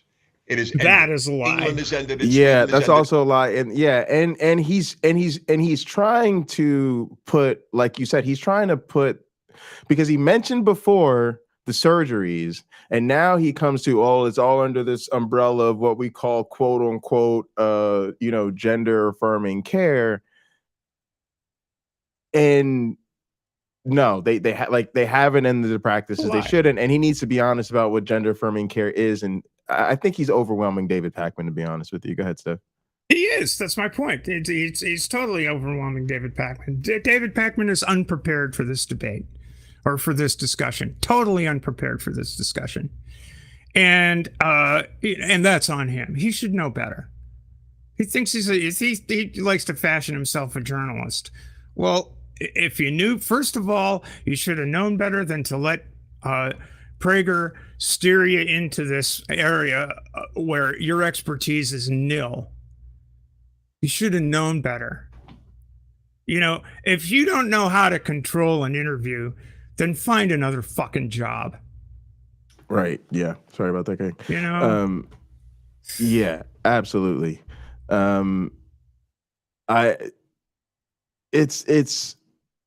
And yeah, it's an arc. There's an arc. There's a pattern here. This is a series of interviews he's done like this. I'm actually concerned about it. Denmark has ended it. Norway has ended it, and that's only the ones I know by heart. So here's my concern about this. We and these Canada, are these are just lies. I really apologize. No, that's okay. We and Canada are the worst countries on earth in terms of what we can do to minors if they say that they are the other sex. I don't have that data in front of me, but let's just assume it's not even germane to the next part. Bullshit. I want to go with this. Here's my thought on this. I also am not 100% on some elements of this type of care for minors. I still am learning more and doing my research. One of the problems I'm having with some of the claims that are made by those who I would colloquially say are on your side, I know not everybody agrees on everything, is that when I research some of their claims, they are lies. Like, for example, this is super specific. This guy, Matt Walsh, went on Joe Rogan's podcast and said that prepubescent girls are getting their breasts chopped off. Now, let's put aside for a second. Dennis Prager also said in this interview. Essentially don't have breasts. Let's put that biological reality aside for a second. And when Joe said how many, he said, oh, it's like millions or something. And it was like 900 people over the last 6 years or something like that. When I see such blatant distortions about what is happening, it's hard to believe that these folks are operating in good faith. Also, gang, put in the chat, do y'all think most young people who have breast surgery as minors are trans or cis? I mean, that's the thing that's disgusting about this. He doesn't care if they're cis. He's not against circumcision, which is genital mutilation on toddlers. He's not opposed to gender affirming care of any sort for cis kids. It's really just trans kids. I just want to make that very clear. He doesn't care about any of those procedures being done on cis kids. I have no comment except to say your point strikes me as rather valid. How could a prepubescent girl have her breasts removed when so few of them have breasts? It sounds weird, yeah. That is what puberty means. Precocious puberty. That's the reason to do it. So I will actually ask Matt. I know everybody at Daily Wire, and I will ask him because it's hard to imagine that. I'll ask him. I'm not saying that you're acting because we're homies. Faith. A lot of things are misheard. Yeah. But don't worry, I'm in good. I came in good faith. It shouldn't be happening. If a kid says to a parent, a 10-year-old, okay, let's take a 10, let's say 12, it doesn't matter. Mom, I'm not a boy, I'm a girl. Mom, I'm not a girl, I'm a boy. Yep. The reaction of a sane and decent society is, my darling, nature made you a boy. Or if they believe in God, God made you a boy, or both, God and nature. You are not a girl, you are a boy. And we're going to get you help. Obviously, there are other things going on in your life, which is Guess almost what? always the case in these kids' Guess what? lives. Holy And shit. Guess what? Look, That's Guess exactly what you said, Steph. Guess what? That's exactly what my parents told what my mom told me. Now, I have some statistics. You ready? These are for 2020, and these are the only ones. It's from the American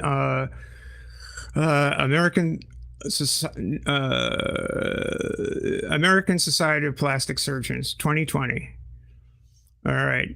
Top 5 cosmetic surgical procedures. Breast augmentation, 193,073. Now, granted, this is 2020 because we're talking about the plague year, right? So down 33% from the previous year. Makes sense, right? Because, Yeah. So, what did I say? 193,073.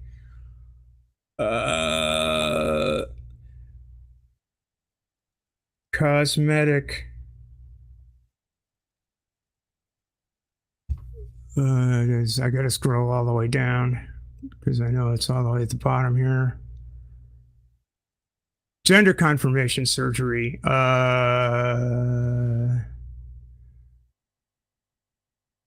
Trans female patients, breast, chest. 4,035. So out of 193,000 breast augmentation surgeries, 4,035 breast augmentation were performed on trans people in 2020. What's that? Almost 200,000. So that's 2%. 5%? Right? Yeah, less than 2%. Okay. Yeah. 2%. I don't do the math. Right? Go ahead. Let's round it up. 2,000, 4,000. 200,000, 4,000. Gotcha. Yeah, we're good. Right? 2%. Yep. Crazy. So, fuck all the way off. So Get your facts straight. Again, there's 100 fucking surgeries, and for every 100, 2 of them are trans. And y'all want to sit up here mad about If that's even the 2. right. I might. It's just, but the numbers are always in that range, right? Because again, these people don't even, and again, David's got to know this shit too, that everything they talk You would to you expect about. that a journalist would have that if they're going to talk about this topic, a journalist would actually be prepared with that kind of stuff. And this is across the board, right? Like when you talk about people assigned male at birth playing girls' sports, you are primarily talking about cis boys playing in a girl's sport or vice versa because of Title IX. So if we took 100 instances of somebody playing in the other genders, right? Everybody knows about that girl who played on the football team. They tried to recruit Carrie Ann on the football team. If you strong and you like football and you can block or run or kick or punt or whatever, you will find yourself on a football team in a minute. Take every 100 times that happens. How many times do you think it's actually a trans kid? Now, if you include trans male patients, which fall under the category of breast surgery, I think it's breast, chest. I think that includes both augmentation and reduction. Quick. Breast augmentation. No, it does not actually. There is no stat for breast reduction. So the 8,000 or so trans guys who got breast reduction don't count. Like I said before, how unusual. Nobody ever talks about the guys. So stupid. People talk about this subject. They don't know what they're talking about. They don't have any idea. They don't have any idea what the procedures are. They don't even have any idea about what hormones do. Right. But I just feel like if David would have at least brought that up, it would have really pointed out his hypocrisy. Right. To bring out that he does not have a problem when any of these. I would even imagine hormones are they're probably given more to cis kids than trans kids by orders of magnitude. What do you want to bet old Prager here? Get every now and again pops a Viagra, and maybe gets to throw some clear on his skin so he can keep up his male energy. Right. Fuck you. It's a fantastic point. And he just said it. He just came out and said that the correct response, just like fuckface Doug would, is to tell trans people that they are not. All right, David, that is a softball. Please knock it out of the park. I lied, y'all. It's not even a softball. This is putting the ball on a tee. Now hit this motherfucker. How do you explain the 1,000% increase in trans kids in the last 5 years? It's a social phenomenon. This is not a medical phenomenon. They're not getting beat up as much. That's another lie. That's another lie. Yeah, go ahead. No, you go. Keep going. It's a lie. It's just a lie. It's not true. Every time the guy opens his mouth, it's a fucking lie. Exactly. I have an answer for that, and it relates to the same question of where did all these gay people come from 15 years ago? But gay people have not increased. My understanding is that folks who say in surveys, I am gay, it has increased. I don't have the data in front of me. Dude just makes up. Of course you don't, because you're unprepared. No doubt about that. But gay men have not increased. For gay men, it's a fixed. There's a certain percentage of males who will never be attracted to a female. Notice the focus on gay in any given generation. Okay. On the first point, it's interesting to me to hear you say, if a 10-year-old said that, hey, we're going to get you some help, it sounds like you're talking about therapy. Every medical professional I've spoken to about this says the first line here in exploring this is therapy. So it does sound like you agree with the start of the path that has been established. Yeah, but all of you can't even, I believe that there are therapists who could lose Are you serious? Dude, you're not. He is talking about conversion therapy, telling them they're not. The experts suggest that you give them positive care. Go ahead, Steph. I know you know. I'm just, oh my. Yeah, I mean, David's correct. The first step is therapy, or at least, but the difference is, instead of the therapy being the kind of therapy that I received, which is to say, you're impossible. You're a boy.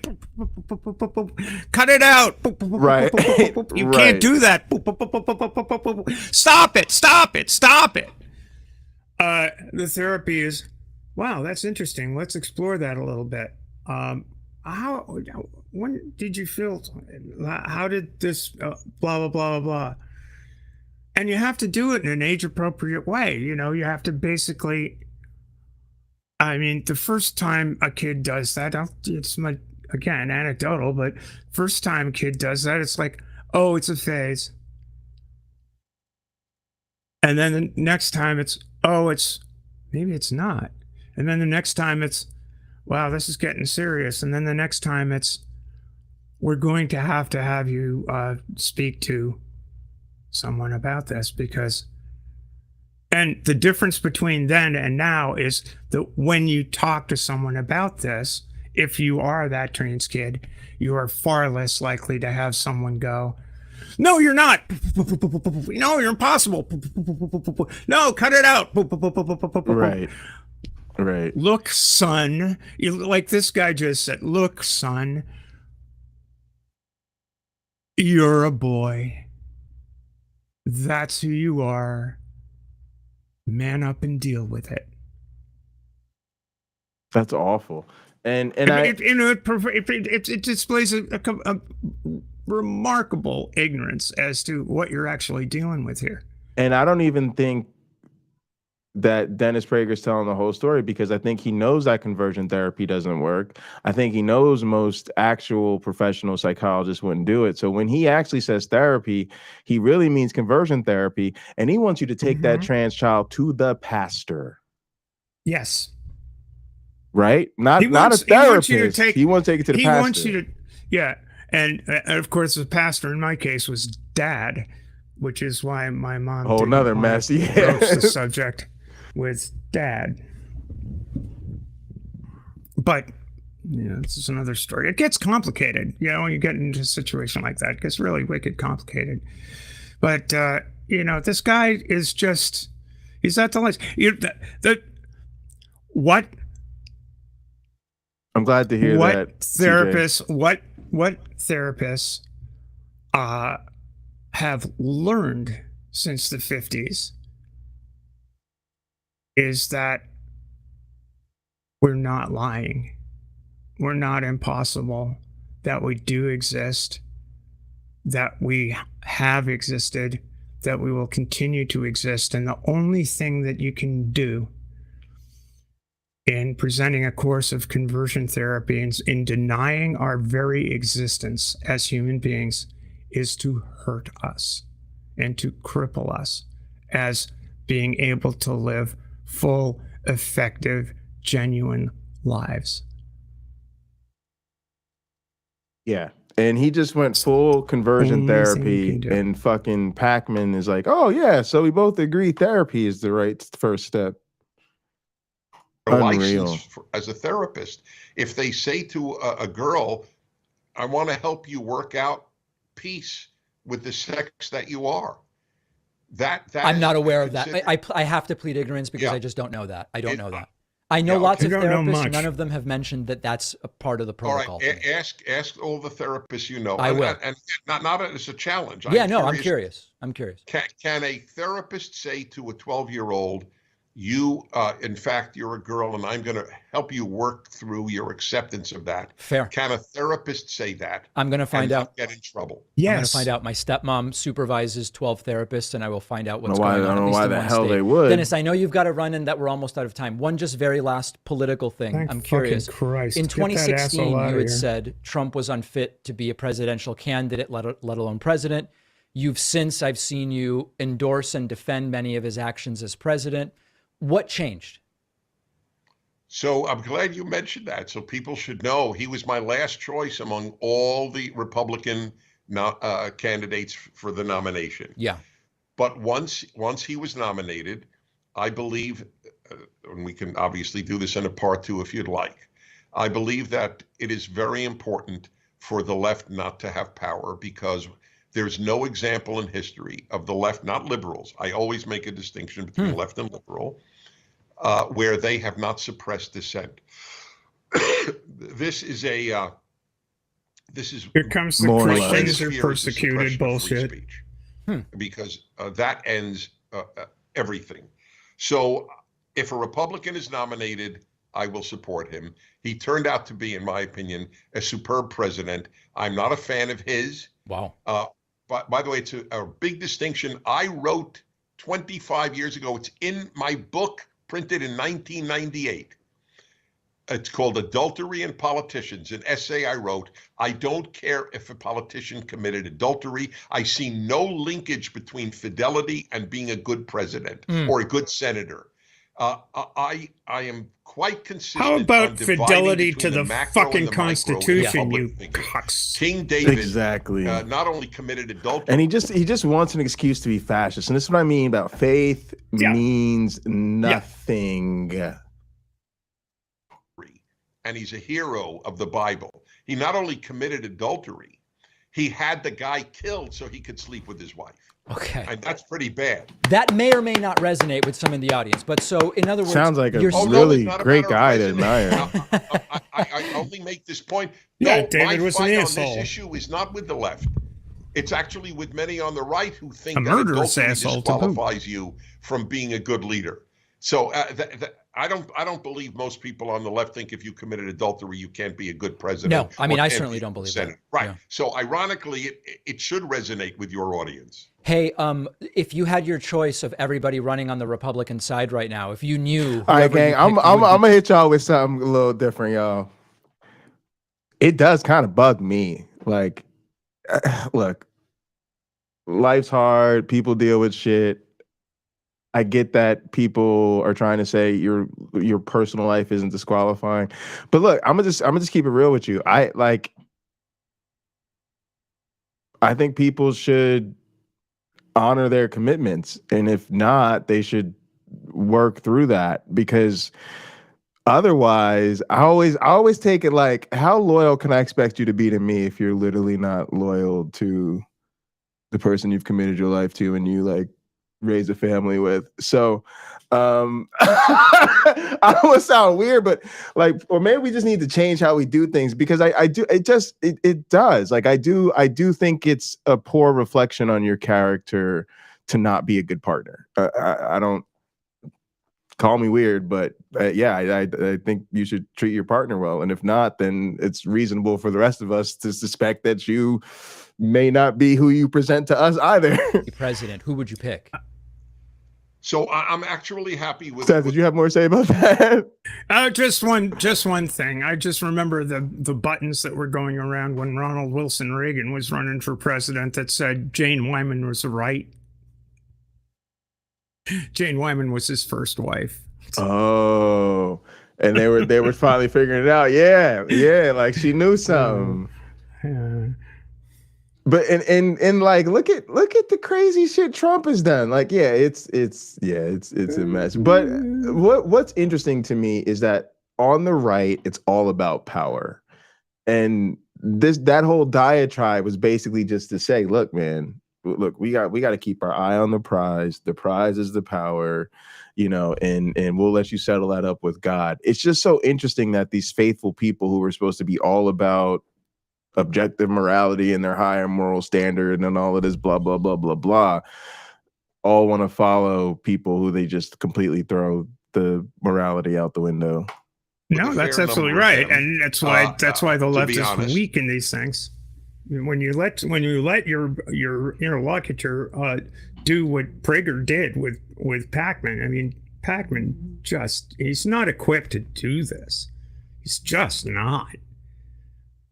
Oh, it's too bad, and yet he's got the platform. The networks aren't prepared to do this. People are playing this race like it's a horse race. It's not. It just isn't. We're talking about one side of the equation wants to do away with constitutional government, and the other side is basically standing there as a bulwark in the way of the abolition of constitutional government in the United States of America. Yeah, it's not a horse race under these circumstances. One side is basically saying that trans people ought to be eliminated, literally, before a convention of conservative political activists, the Conservative Political Action Committee. You get Michael Knowles saying transgenderism ought to be eliminated from society entirely, which, no people, no problem, to quote Stalin. I mean, this is the contrast between the two and all sides. of these, and Steph, all these issues line up. I mean, it would be a tough call if you were like, well, this side's pretty anti-trans, but, the racists are over fucking here. And this side is pro-democracy, but this side wants to bring me meaningful economic relief.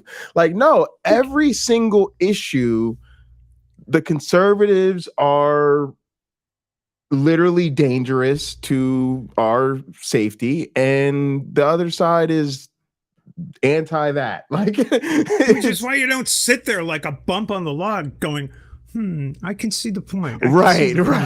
Yeah. I remember distinctly Martin Luther King sitting down with Bull Connor and with his little German Shepherd right next to him going, I can see the point. Yeah. No, that didn't happen. As a matter of fact, Martin King was in the goddamn Montgomery jail and wrote a little letter that said, I can't see the point. You motherfuckers that are saying you can see the point ought to be sitting here, and I ought to be out there marching for the cause. Yeah. And that's stupid.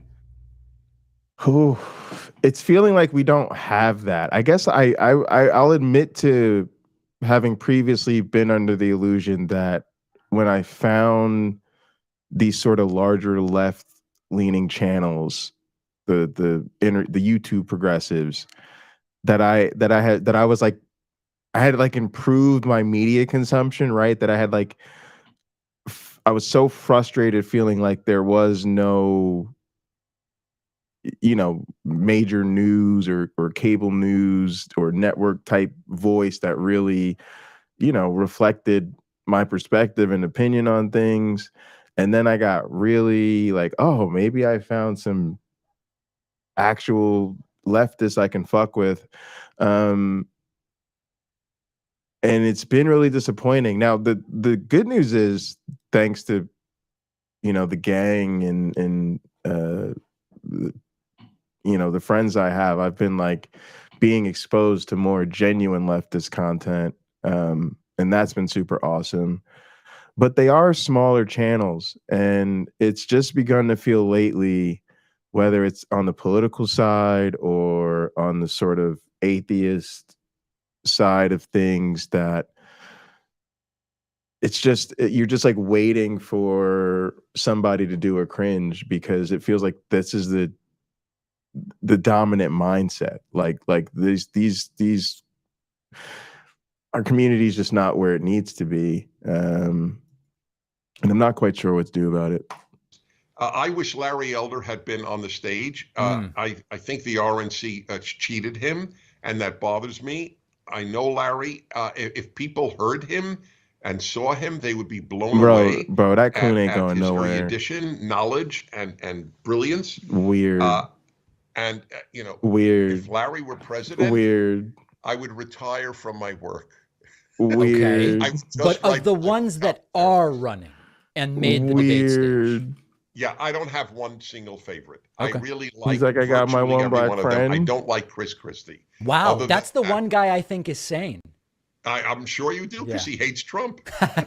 Hey, look, Dennis, I'm going to let you go, but one last thing, just because of who you are, I have to have you weigh in on this. When it comes to corned beef, do you go lean, or do you tell them just give me the fat pieces as well? Yes, actually, it's funny you should ask, because I'm on a pretty rigid diet now, which doesn't allow for carbs, and they want me to have the fat. Oh, do they? Yes, fat is. The government screwed up the Americans with their chart on having grains a lot and fat a little. Fat is not bad for people.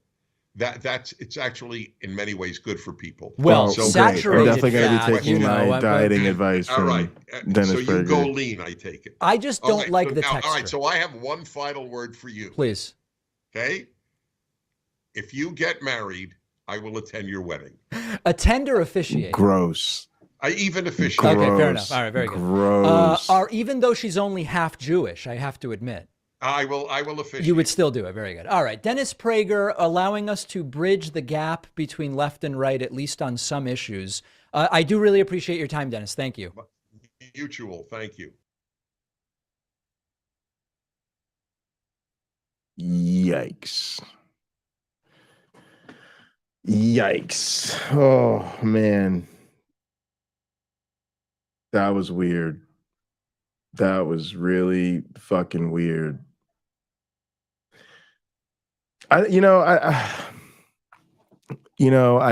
think that there is this incentive to sit down with people who think differently than we do.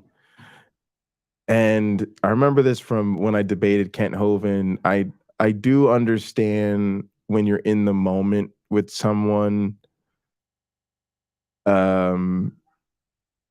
you're trying to get through a social experience reasonably.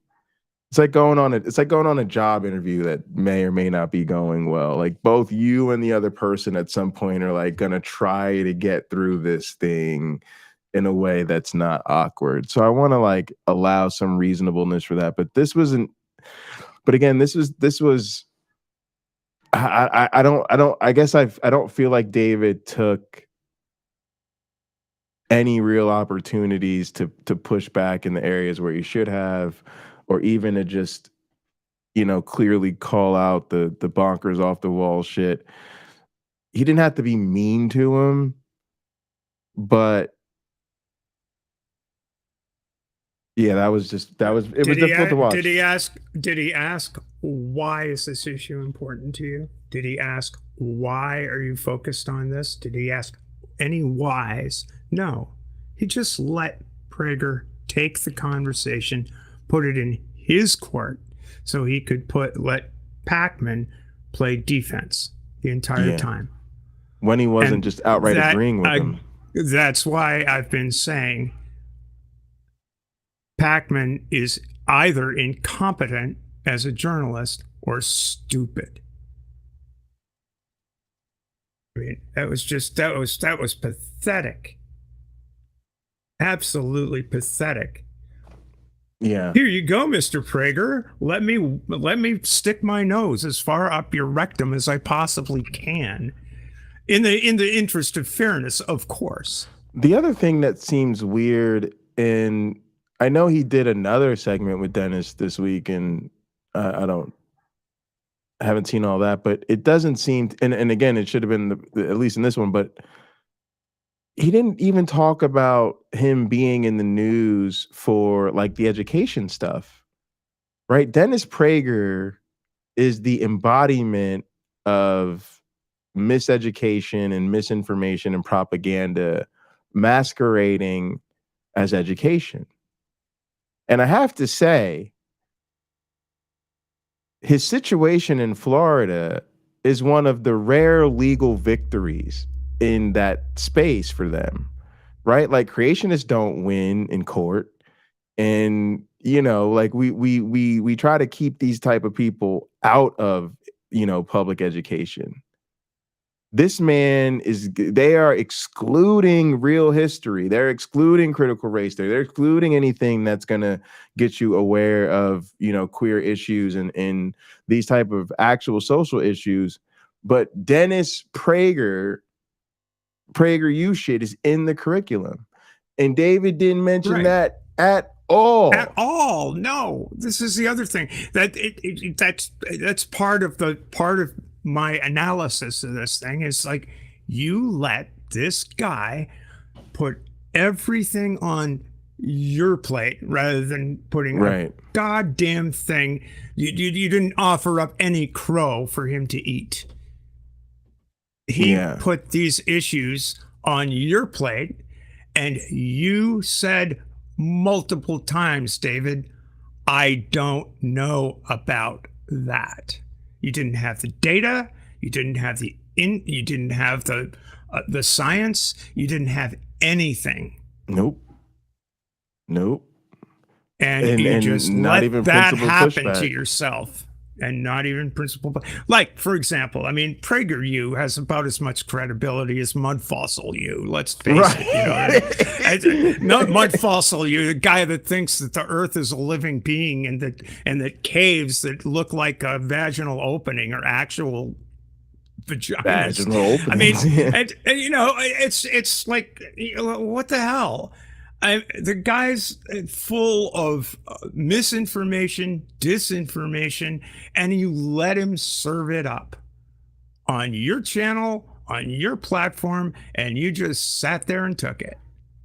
You do better. Yeah. And I don't trust that he will. I just don't. I don't trust that he has the curiosity or the ambition to do it. He just knows that if I put these right wingers on my channel, I'm going to get people looking at me. And the thing is, he doesn't realize that all the people on the right, all of the Dennis Prager fans are looking at him and saying, now there, right there, you see that guy there? See that guy right there? He's a fool. Yeah. And You I'm didn't and do I yourself or the cause any favors whatsoever. right. And I'm wondering too, like, Close your channel, David. yeah, if you're gonna do that, and then like, what's the benefit too? Because even if you think you're gonna appeal to them, like, how many Prager you advocates or disciples are gonna become David Pakman fans? But what they are likely to do is get enough trolls and shit to aggravate the fuck out of your actual supporters and community. Like, um, it's one of those things where you got to calculate, like, is it even worth it? And unfortunately, I think they've made the wrong calculation because, again, it's a pattern with the Ramaswamy and then the Richard Dawkins. It's like, to me, this is like the TYT. It's like these people, they make a Basically, yeah, it's deliberate the same thing. open play to the right.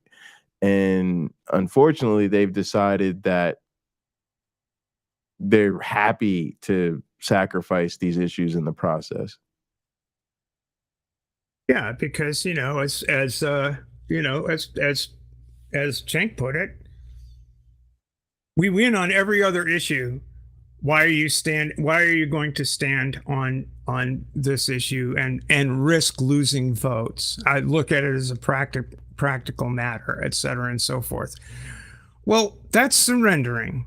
That's basically saying it's a thing of interest to a tiny little proportion of people, but it's enough people to swing an election. But that's not taking a stand. That's not explaining anything. That's not showing the bad science and the bad logic behind the positions that you're scared of. And why? I think it's because you can't find a way to defend it. I think it's because you agree. I really do. Trans women are women until they want to get on the playing field. Then they're men. Right. Which tells you what they've been all along. And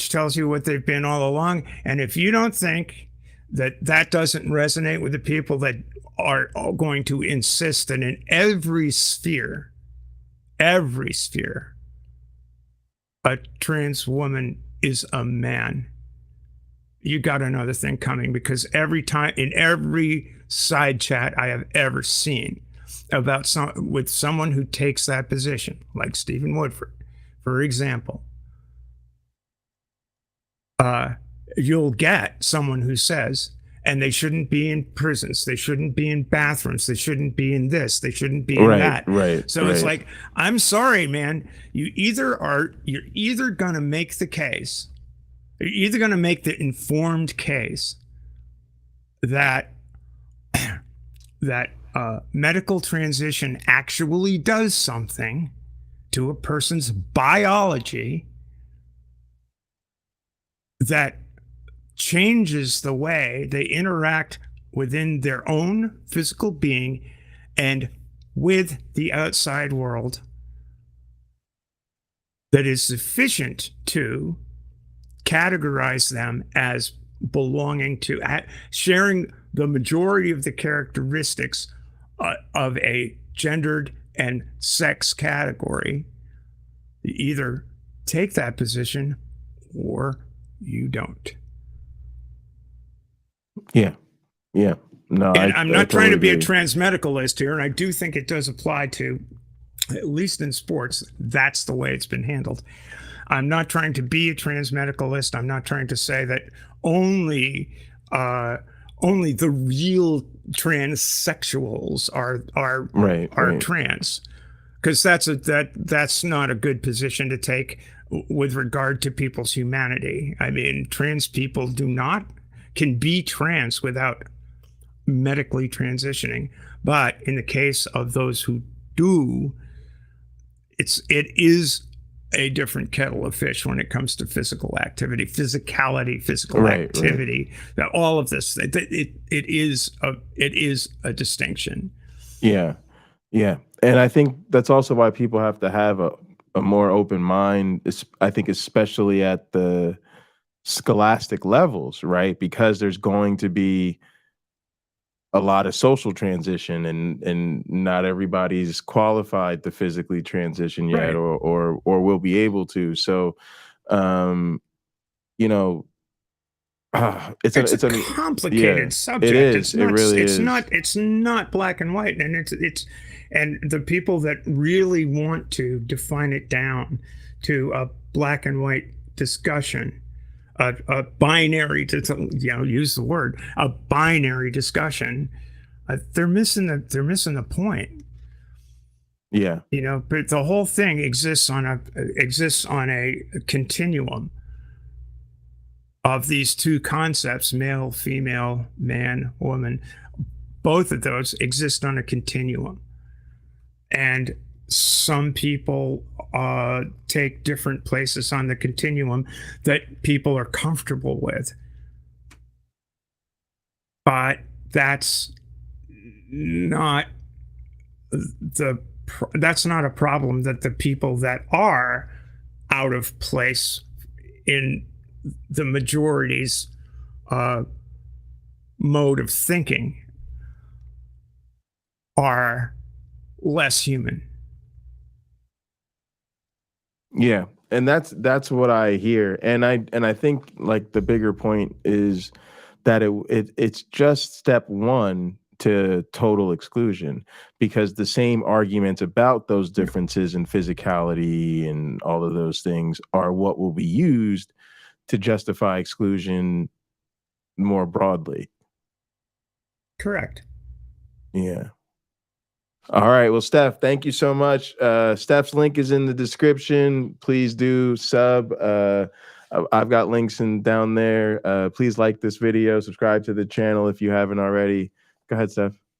I got one other thing. I've been DMing back and forth with a reporter for Outsports, Carly Chardonnay Webb, and at the moment anyway, on Monday at 6 p.m. Eastern time, we'll be on my channel talking about trans women in sport and the issues all around it. So I think that could be interesting. I haven't seen anywhere where you have two trans women in sport, one of them being a sports reporter, breaking down these issues. And I hope to have a good talk. Carly and I go back a ways, and I think it'll be fun. Yeah, I'm excited. That'll be great. It's I hope everyone can catch it, because we definitely, you see, it's coming up.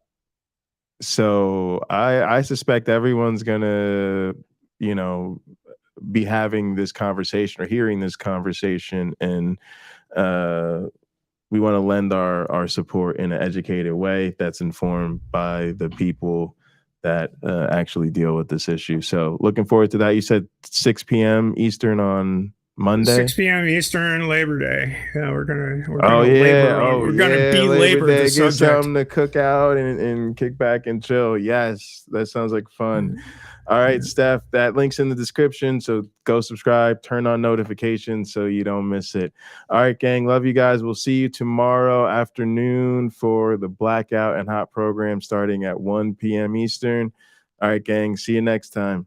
Said I'm gone.